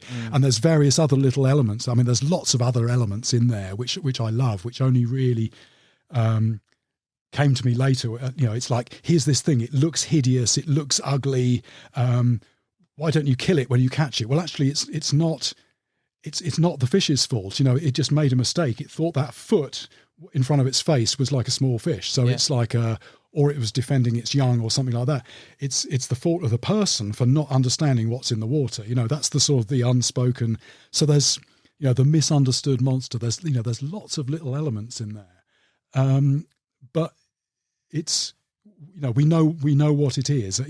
We understand how it works, how it appeals to people, and just creating something that's a little bit different. If we pull it off, it's going to seem sort of obvious. Yeah. But before you get to that point, it's actually achieving that is very difficult. I'm just thinking it's a bit like sort of interior design or something. It's like, it'd be great to paint that wall purple and do the, until you've actually done it. Yeah, you're not gonna, and it's like, you can sort of see something in your head. But I think, potentially there's more down the road. Nice. Yeah. On the same theme of motivation, back to your fishing, UK fishing, and sort of normality, I'm going to say, most of us. We spoke, obviously, we're going to fish the church, which is brilliant. So you said that you'd done a little bit of carp fishing after that period of time of absence to get yourself familiar, ready to get on. So if you do catch anything from the church, I'll overlay it on the end of this podcast. Hopefully that happens. And there's a £26 PB to maybe break. That would be dream stuff. Yeah. But are you as motivated in terms of UK fishing after all that foreign adventure and sort of, I don't know, worldy fishing? Or does it seem sort of anticlimactic coming back to the UK and fishing? That's an interesting one, because for a long time, I mean, so making the TV programs for me is pretty much a full-time job. Yeah. I'm away for half the year. When I'm back here, I'm preparing. I'm doing my laundry. I'm recovering. I've done very little over the years. I've rather lost touch with it. The last couple of years, I've got into doing a little bit of fishing on my local river, and the one thing I've been doing, is a little bit of fly fishing for wild brown trout. So that is like completely the other end of the spectrum to what the fish are about the size of your finger, most of them. Yeah. But you're wading, you're underneath trees, and for a long time, my main ambition is just not to catch too many trees. Just try and get the fly in the water a bit. And so I enjoy that. And then let me see. So with COVID, with being around a bit more, last winter I was doing a bit of chub fishing. I've just acquired a bit more. I thought I was set up for lure fishing, but then I did my research, and it's like most of what I think is light lure fishing is not light lure fishing. Yeah. So I've got some lure fishing gear, so I'm going to be doing a little bit of that. I am still excited about it. Not as excited as I used to be. Yeah. but it's still there. And the interesting thing about your invitation to fish here, when you first said that, I thought, well, that'd be nice. So, they've got a lake I can fish. Then I looked into that and I thought, God, that looks like quite a special opportunity. I need to make the most of that. I need to have some idea of what I'm doing, considering the last time I regularly carp fished was like 40 years ago, and I've done. Anyway, so I've got a bit of gear. I went out about a week ago. I went out for an overnight. First time I've been overnight in the UK, again in about 40 years. But I managed to survive. It was raining, and I managed to do everything. So, and I think I will do a bit more carp fishing as well. Not a lot, but I think I will, because it is like learning a new language. I mean, loads of stuff, and it's now that I've got that in my head, it's like, well, I'll do a bit more of that. Yeah, that's interesting to hear. I could see your enthusiasm for it when we were talking over the phone about the trip, and the sort of, I can only imagine what research goes into those real big foreign trips. But I was like, he is on it here. He's not just turning up for a casual one. He's giving it everything, which is brilliant. It's good to see the enthusiasm, especially after all you've caught. In terms of the modern carp fishing scene and the carp fishing scene in the UK, how much do you pay attention to sort of, because there's a lot of, like, there's Monster Carp, for example, on ITV. There's a lot more media, a lot more mainstream emphasis, especially carp fishing, with the event of the M1, the gravel pits and Colne Valley and those historic waters as well. How much do you stay in touch with that at all? Right. Guilty secret. This is breaking news. Go on. I don't own a TV. You don't own a TV? Yeah. You produce a TV show, but don't own a TV. Yep. So, and part of that is because I'm away so much, and also over recent years. Well, I now have a permanent base, but for a long time I was just staying in people's spare rooms, and so I'm just literally just really basic stuff. I mean, when I moved from London up to Leeds, I took all my gear on a motorbike. I'm sort of I'm used to being in camping mode, even when I'm at home. And although I now have a base, I almost don't believe it. I've got a house and I've got a load of sort of fishing gear in there from. Well, rewind here, Jeremy. Anyway, when did you get a base? Let me see, about 10 years ago. So that's So you did all that time before, literally just at friends' houses on sofas. Pretty much, yes. Pretty much, yeah. Yeah, and so I think it was interesting because I've got a very supportive family and friends. I mean, I don't have dependents, but I have family, and I think they've always been interested in what I do. But there's been a bit of a background noise over the years about when you're going to get a proper job, and I've sort of I've dipped into proper jobs and I've got out of proper jobs and what I'm doing now is the most sort of continuous period of sort of regular work I've done. So I don't have a TV. So I've to be honest, I've been. I suppose I pick up bits and pieces, and I go very occasionally to angling shows. I mean, normally I'm away, but I have been to a few. And again, that's an eye opener. I just wander around and look at the kit. I look at the bivvies, I look at the bed chairs, I look at the carp rods and all of this, and it's like, but I am a little bit like Rip Van Winkle. I fell asleep in the days of Chris Yates, and now I wake up and it's another world, it's another planet. But underneath it all, there's still something. There is this thread of continuity. The feeling there is the same. Yeah. Yes. So I can't believe two things have got me there. I didn't realise the extent of your dedication to doing this. Like when people say get a proper job, you've only had a house and a fixed residence for 10 years because you've essentially been committed to a lifestyle which facilitates what you've produced. You can't get more of a proper job than that. People can do a 9 to 5 and they'll clock off at 5 and go back to normality. But if you're at the point where what you do is so much your life that sort of a conventional aspect, like a fixed point of address, is not involved in your life, then that is some sacrifice. Whether it be because you enjoy it or not, Yeah. that is a sacrifice that is a lifelong passion, isn't it? Yeah, I mean, I guess my attitude, was quite bloody minded. Either this is going to work, or not. I will die in the attempt. No, but it's. Yeah, I tried normality. I worked in an advertising company for 3.5 years. That was the longest I did anything other than this. But I've had lots of lots of odd jobs, and then I've been, for a long time I was attempting to sort of make money, freelance journalism, which was basically traveling on a shoestring and then trying to get some of the costs back. And for a lot of that, when I would do my accounts and what surplus have I got in this year, and I basically several years making less than minimum wage. So and that partly meant. So, for example, I didn't have a car in the UK for about 15 years. So that's one reason I didn't do a lot of fishing here, because all my resources, all my energy was going into trying to do one international trip per year and get what I could out of that. So yes, it was, it's been a real slog. But again, it's a bit like fishing. You have that faith in the results. And it might not come on this session.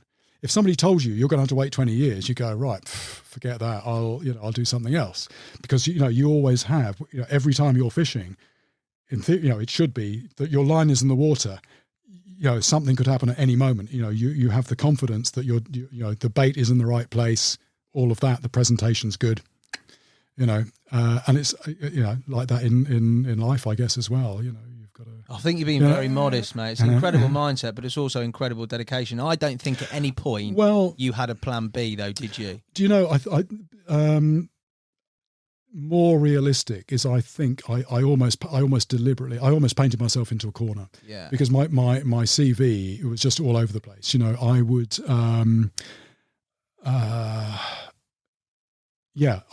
I think I became almost unemployable, looking at the work that this guy never does anything for more than a couple of months. Or I would go into, at one time I was a local newspaper reporter for a while. I got a job doing that, and I quite enjoyed, that was quite a nice job. Not very well paid, not very glamorous, but it's quite a nice job. And I was getting into that, and then something came up. Was it? It might have been Jungle Hooks India. Something happened, which that was somewhere where I was starting to feel a bit settled. Like the work's okay, everything else is okay, but then this comes. I can't say no to this. I've got to go. I've got to leave it. It's that age-old story. I sit here. I have a lot of different guests. Obviously very different in terms of your accounts and what you've done, but brilliant carp anglers who've caught incredible fish. I'm real fortunate to work for Nash, and I've got Alan and I've got Kev, who but there is something synonymous with all those successful people in that their mindset in terms of what they want to achieve, they will go through whatever it takes and make it happen for them. And it's another case of that, a different set of circumstances, but it's the same. You've basically worked hard, grafted. Yes, you're very talented, very articulate, and there's been an element of luck, which there is with everybody along the way. But essentially, you've grafted really, really hard there, mate, and carved out a really good niche. When you look back at it all, what's your one endearing word to summarise it? That's a very tricky question. All these ones where it's too, you're the most this, that.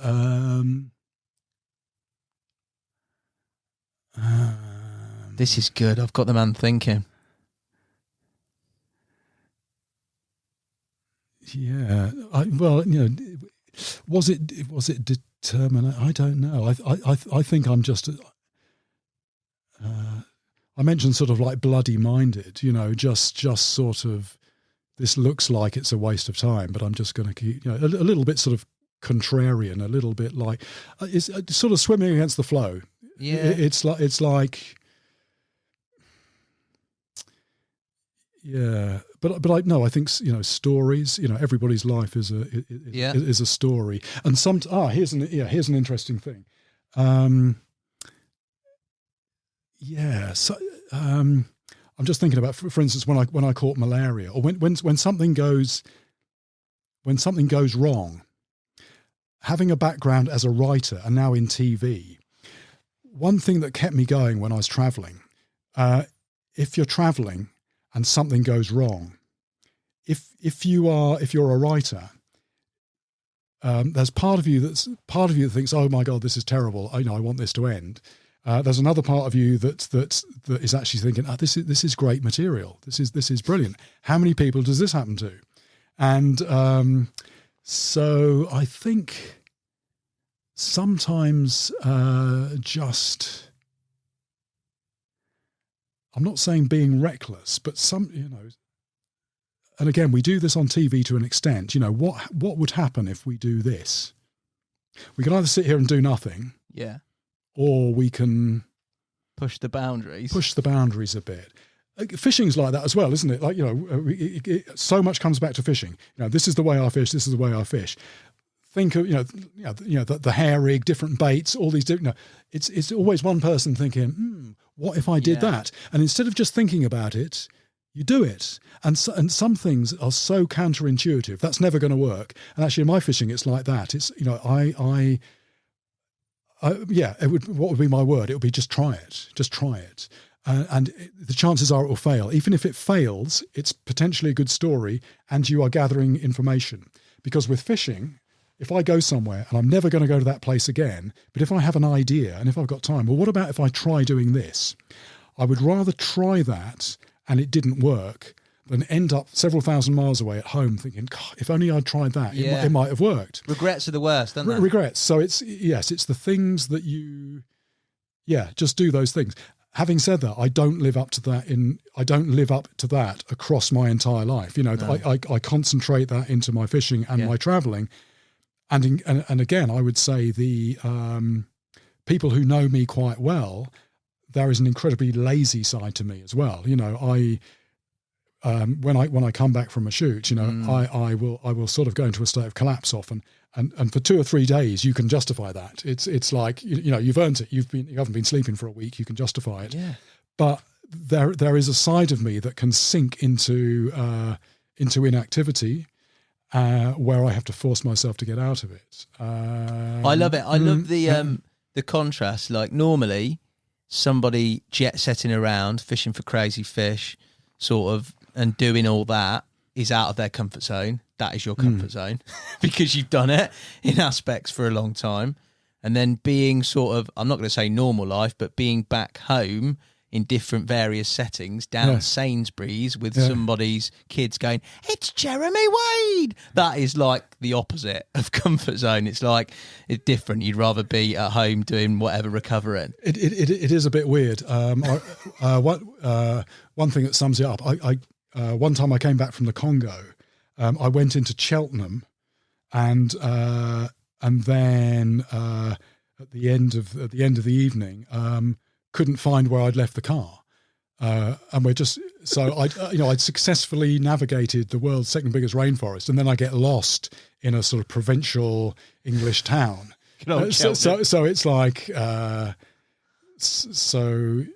maybe just my brain cells are completely. I was over my limit there on what I was trying to do. It's fascinating, mate. It's a fascinating character. I've thoroughly enjoyed talking to you. In terms of fish, across the world, you've caught loads. What's the one fish that you'd like to catch that you've not yet caught? Apart from a 40-pound carp, potentially this weekend, maybe even a 50-pound carp this weekend. Yeah, that would be interesting.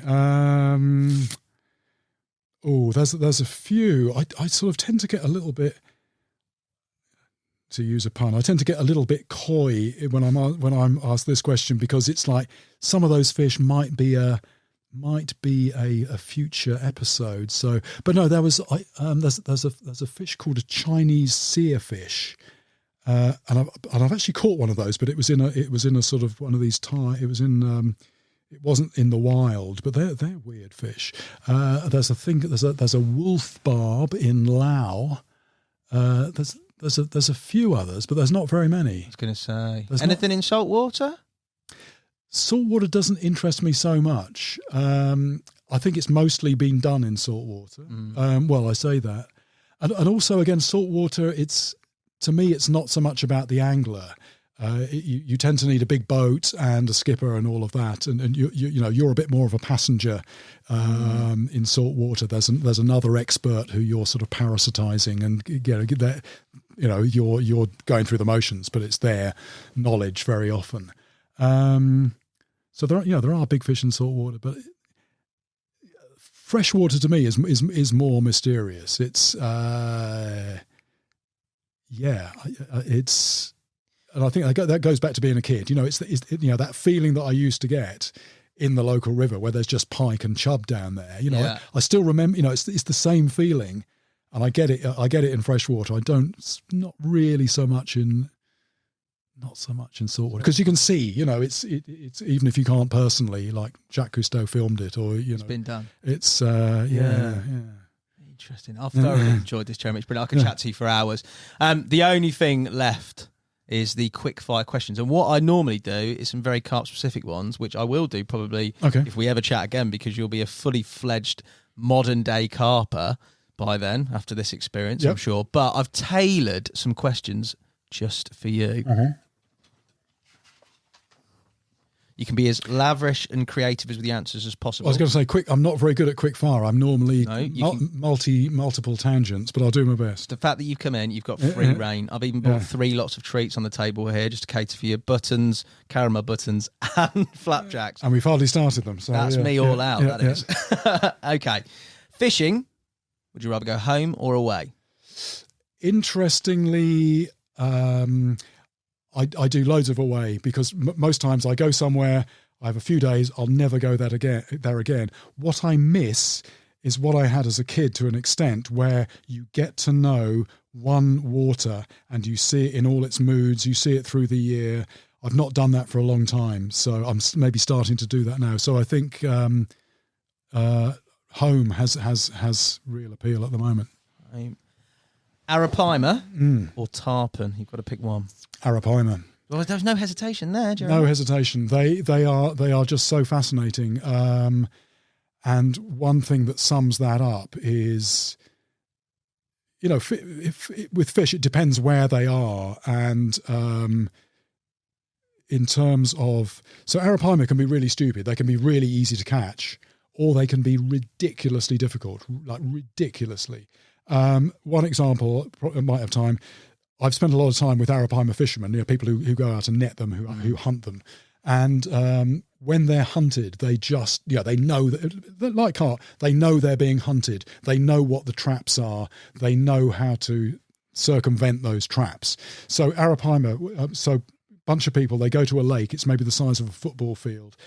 They've dragged their boats through the jungle. You float quietly onto the lake, and you wait, and you're waiting for one to come up and give itself away by surfacing. So you wait, really quiet. They're not talking. It's all signals. Something down in the bottom corner. So they paddle down and they put a net across the corner. And we're talking thick nylon cord, all the way from the surface down to the bottom, and then they wait. And then half an hour later, it comes up again. And they put another net across, so they're gradually penning it in. And then what they very often do, I mean, they might even at that point get in the water, make sure the bottom of the net is flat. It's not over any sunken branches or anything, because the Arapaima will, they'll learn to go underneath nets. What they'll often do then is they will start hitting the water with sticks, making a lot of noise, try and panic them into the net, harpoon. In this particular place, they've learned not to do that. They just sit there. And so they're just sitting there. And then, so what these guys are doing, they've got harpoons, and they're just working methodically. They're just feeling with their harpoon points over the bottom. And on one occasion, the Arapaima will often lie in a bit of a depression, and the guy might find it, and then he's actually felt the fish drive the harpoon point in, and there you go. Anyway, but on one occasion I was with this bunch of guys, and they put the nets out and they're waiting, and one of these polystyrene net floats just bobbed, just a very, very slight bob, just bob. And the guy said to me, he said, I just almost talking to himself. He said, it's gone through. I said, sorry, what do you say? He said the fish has just gone through the net. And I said, well, I was thinking, if a fish hits that net, it's just going to be chaos. And he says, no. He says, I'll show you. And he paddles forward, pulls the net up, and there's a hole in it where a couple of the squares of the net have just bust. It's just bust the knots.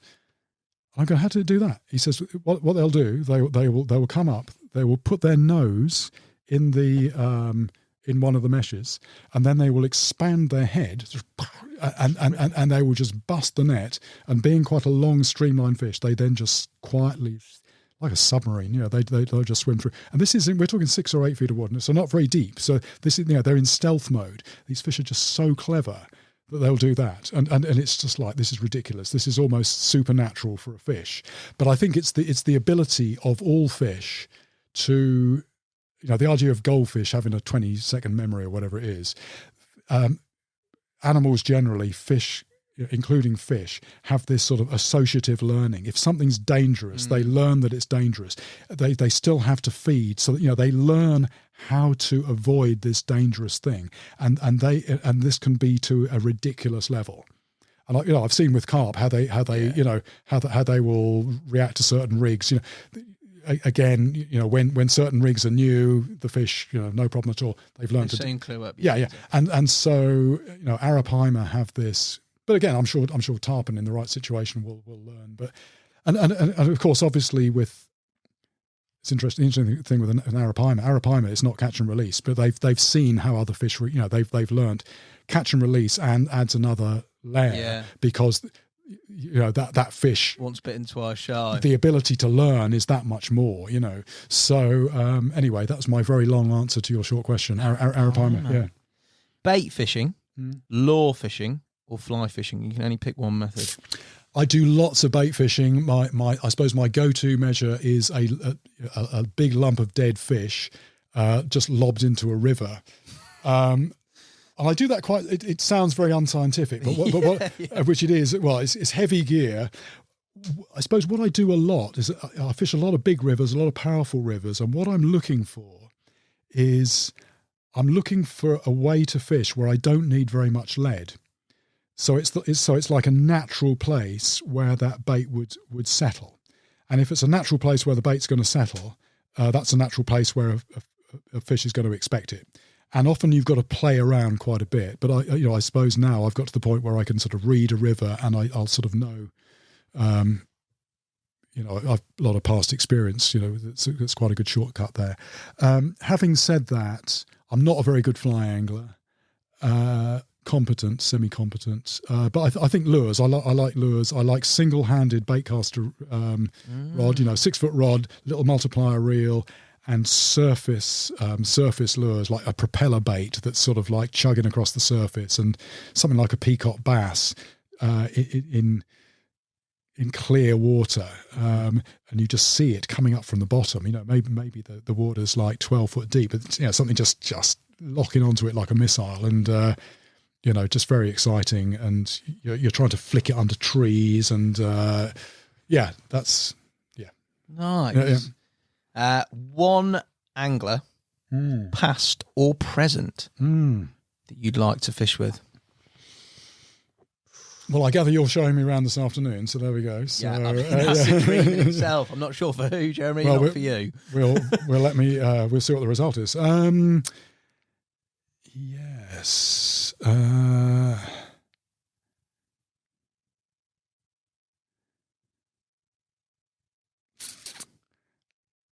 I'm tempted to say Richard Walker, because he was, very famous in carp circles, and just, I think, a very, he applied that level. I've just been reading some sort of new thinking about fly fishing, about how trout perceive floating floating flies and stuff, and how a lot of received wisdom is actually due to be revised. But some of the very new perceptions were anticipated by Walker, and even though he's not sort of particularly well known as a fly angler, so I think in terms of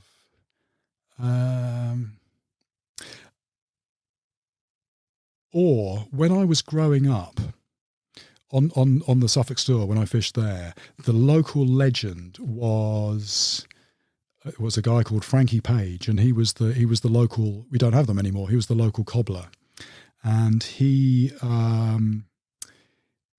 When you went down to his workshop, you would communicate on a little bit of blackboard and chalk, because he was he couldn't speak and he couldn't hear. But he was the local expert, and he would be the person I would see occasionally over the fields, and he caught fish that most people, would just wouldn't, big chub. He also famously caught, what was it? He caught a carp that was about 15 or 16 pounds from the river, which was like, it's like they didn't exist there, but he caught one. And I was, I guess, just I was just a sort of a young teenager back then, and I'm imagining that he's long past now. But now that I know a little bit more about fishing, it's almost, he had this sort of intuitive, and he was a bit of an inspiration, I guess. And again, that was an example of, here is somebody. He's not lucky. This is somebody who is intentionally catching larger fish, but a little bit of a mysterious person as well. So maybe. Nice. One river to fish for the rest of your days. Well, if I said the Amazon comprises like thousands of miles of tributaries, and but I feel I've sort of done most of those already. You see, coming back to your first question, just my local river, where I can literally just nip out for a couple of hours and just get to know sort of my local unremarkable river. Maybe that. I mentioned I've been fishing for these small trout lately, and I had a fish a couple of weeks ago that was. It was bigger than the little landing net had. It was 18 inches long, so 2.25 pounds, something like that. Brownie, and from completely overgrown, all sorts of snags and things, but it was like a moment. It was mayfly, so it was mayfly time, and the water was running quite dirty, quite foamy. But it's just that thing, how a river can change, can change so much. You're down there after a week and it's completely different, and you never see anything like that. Your local river. Yeah. Well, actually, maybe we should take that out. There's a few, giving away the spots. You've not given away a spot. Actually, I've not said where it is. I've not said where it is. No, it's very cryptic. I was purposefully ambiguous in my comments back. Most of them are the size of your finger. It's like dusk or dawn? Ooh. I know in the carp world, it's dawn is the time when they start moving, isn't it? I like dusk. I like the whole thing about moving into night. What is the night going to hold? In the Amazon, they have this phrase, which is for them it's just a matter of fact. They have their own way of talking there, which is different from the rest of Brazil. But they talk about boca da noite. It's like it's the mouth of the night, and it just seems really poetic. You're there in the jungle, and it's like the night is something that swallows you up. It's there's an edge to it. There's a bit of danger. The monsters are on the prowl. There's something about fishing in darkness which adds to the experience, I think. Yeah. It does, yeah. It's vision is still there. I think it's because we become more fish-like at night. We tend to.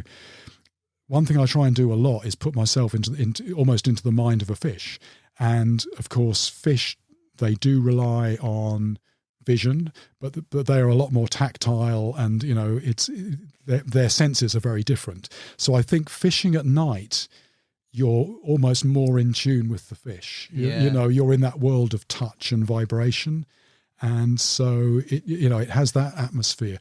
And I remember, I'm sounding like a real old fart now. I remember in the early days of carp fishing, like sleeping on your rods was absolute, you absolutely did not do that. You stayed awake, sitting in the rain on your box, waiting for the silver paper to move. But there is something about, experiencing the night. Yeah. Always raining when you're fishing, or always hot and sunny? Is that like a question? Is it? Yeah. Which one would you take? Hot and sunny. Which would I take? Yeah, because for filming, rain is an absolute disaster. But having said that, if you can film during that, it's good. I'm generally quite lucky. Mind you, too hot is not good. I don't like tropical heat after too long is not good. I like somewhere in the middle, sort of, overcast, comfortable. Nice. Yeah. From the boat or from the bank? I've spent, since I've been traveling, I've spent quite a lot of time in boats, but they're sort of like wooden canoes, things like that. I quite like that. A very small canoe, just sort of manoeuvring around an Amazon lake on a little canoe. And also fishing a river. Very often there's that science of how to fish a river with not very much weight if you position the boat correctly. It's the relative position of the boat and the bait and all that. So I'll say boat, but it's a toss-up. Yeah. I don't know what I was doing when I put this question, but I think it's a good one. In a fight to the death, this is you versus beast. Right. Would you rather take on a crocodile or a hippo? Crocodile every time. Really? Yeah, hippos. Even though they're vegetarian, if you want a nasty vegetarian, that's a hippo. What would be your plan of attack on a crocodile there? Well, the thing about the crocodiles have the muscles which open their mouths are very weak. So if you can stop them opening their mouth, or if you can, the problem with a crocodile is if it's in the water is if it takes you under, you've got to breathe somehow. I spoke with a guy on Lake Kariba. Oh yeah, that looked nasty. Like he's been, because when they created the dam, there used to be no crocodiles there, but when they created the dam, suddenly the fish population took off, and then the crocodile population took off. And he used to dive there. Dive. Yeah, but like sort of snorkeling. Why was he? I can't remember why he did that even now. Off his head. That's why. But this guy has been attacked by crocodiles twice, I think, and hippos once. Crocodile once was hanging onto his fin, and he got to the surface and he managed to get his fin off. But I think another time he had his mouth down its throat. I wish I could. You'd think I would remember this, but it's so much in my everyday experience of people telling me these crazy stories. I'm trying to remember the details. I think he might have poked it in the eye. Yes, but I think poking in the eye is a good thing. Hippos, hippos are bloody. They are.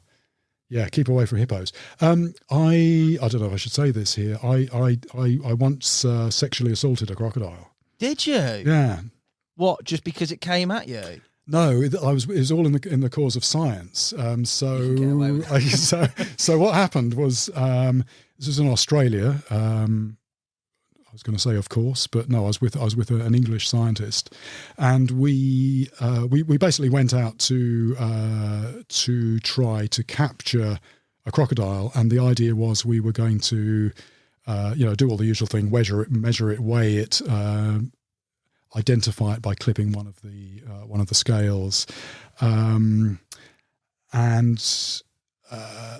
there was part of the exercise as well. So the idea was to harpoon it, and we harpooned it with a spear then behind the spear, there's like a square. I've seen it. They do it in the US. Do they get wedged, don't they? The idea is it's only going to go through that thick skin. It's not going to go any further. So basically, it goes in and then that's it. So imagine you're wearing a leather jacket. Yeah. Somebody could hit you with one of these things, and it's just going to catch your jacket. Yeah. So anyway, I was quite impressed. I managed to spear the thing, and then we pull it in, and then as it comes beside the boat, we taped its jaws shut, and then we dragged it over the side of the boat, and then we processed it. And part of the idea is actually to give it a slightly unpleasant experience, because in this particular place they're getting overconfident around people, and when they get overconfident is when you get accidents and whatever. So the idea is actually try and leave it with a slightly bad memory, not abuse it too much, but so it will keep its distance from the boats. Anyway, the final thing we had to do was to sex it, and you can't, from the outside, you can't tell if it's a male crocodile or a female crocodile, because there's just an opening there. So the guy said to me, he said, do you want to do the honors? Do you want to sex the crocodile? So I thought, again, so many things on TV, I can't really say no, because the camera's on me. I'm not going to go no. I have to say yes. And so basically, a male crocodile, if you put your hand in there, you hand, not think this is whole hand. I'm just trying to think. You could get It's how big's this crocodile, Jeremy? The crocodile was about 11 feet, something like that. Jesus, yeah. alive. But it's on it. No, it's tied up. It's on its back on the bottom of the boat. It's going to start thrashing about, isn't it? Well, by this point, actually, crocodiles are interesting. They thrash, and then they sort of relax. They don't have the stamina. Do you know? They're interesting actually. They've got strength, but then so it's restrained, and so if you put your hand or fingers, I mean, it's actually you're not going that deep, but you will if it's a male, you will feel its parts there, and if it's a female, there's nothing there. I think I've got that the right way around, because some types of monkeys are even of the opposite, but I mean, you're going into the territory you probably labelled an animal fingerer, mate, and we don't need that. Well, that's why I say it was all. It wasn't gratuitous. It was all. There was somebody with a clipboard standing there, and in the name of science. As long as you've got a clipboard, you can do what you like. Well worked your way out of there, Jeremy. Good. I like that. Very insightful, though. Next time I'm near an 11-foot crocodile, I won't be.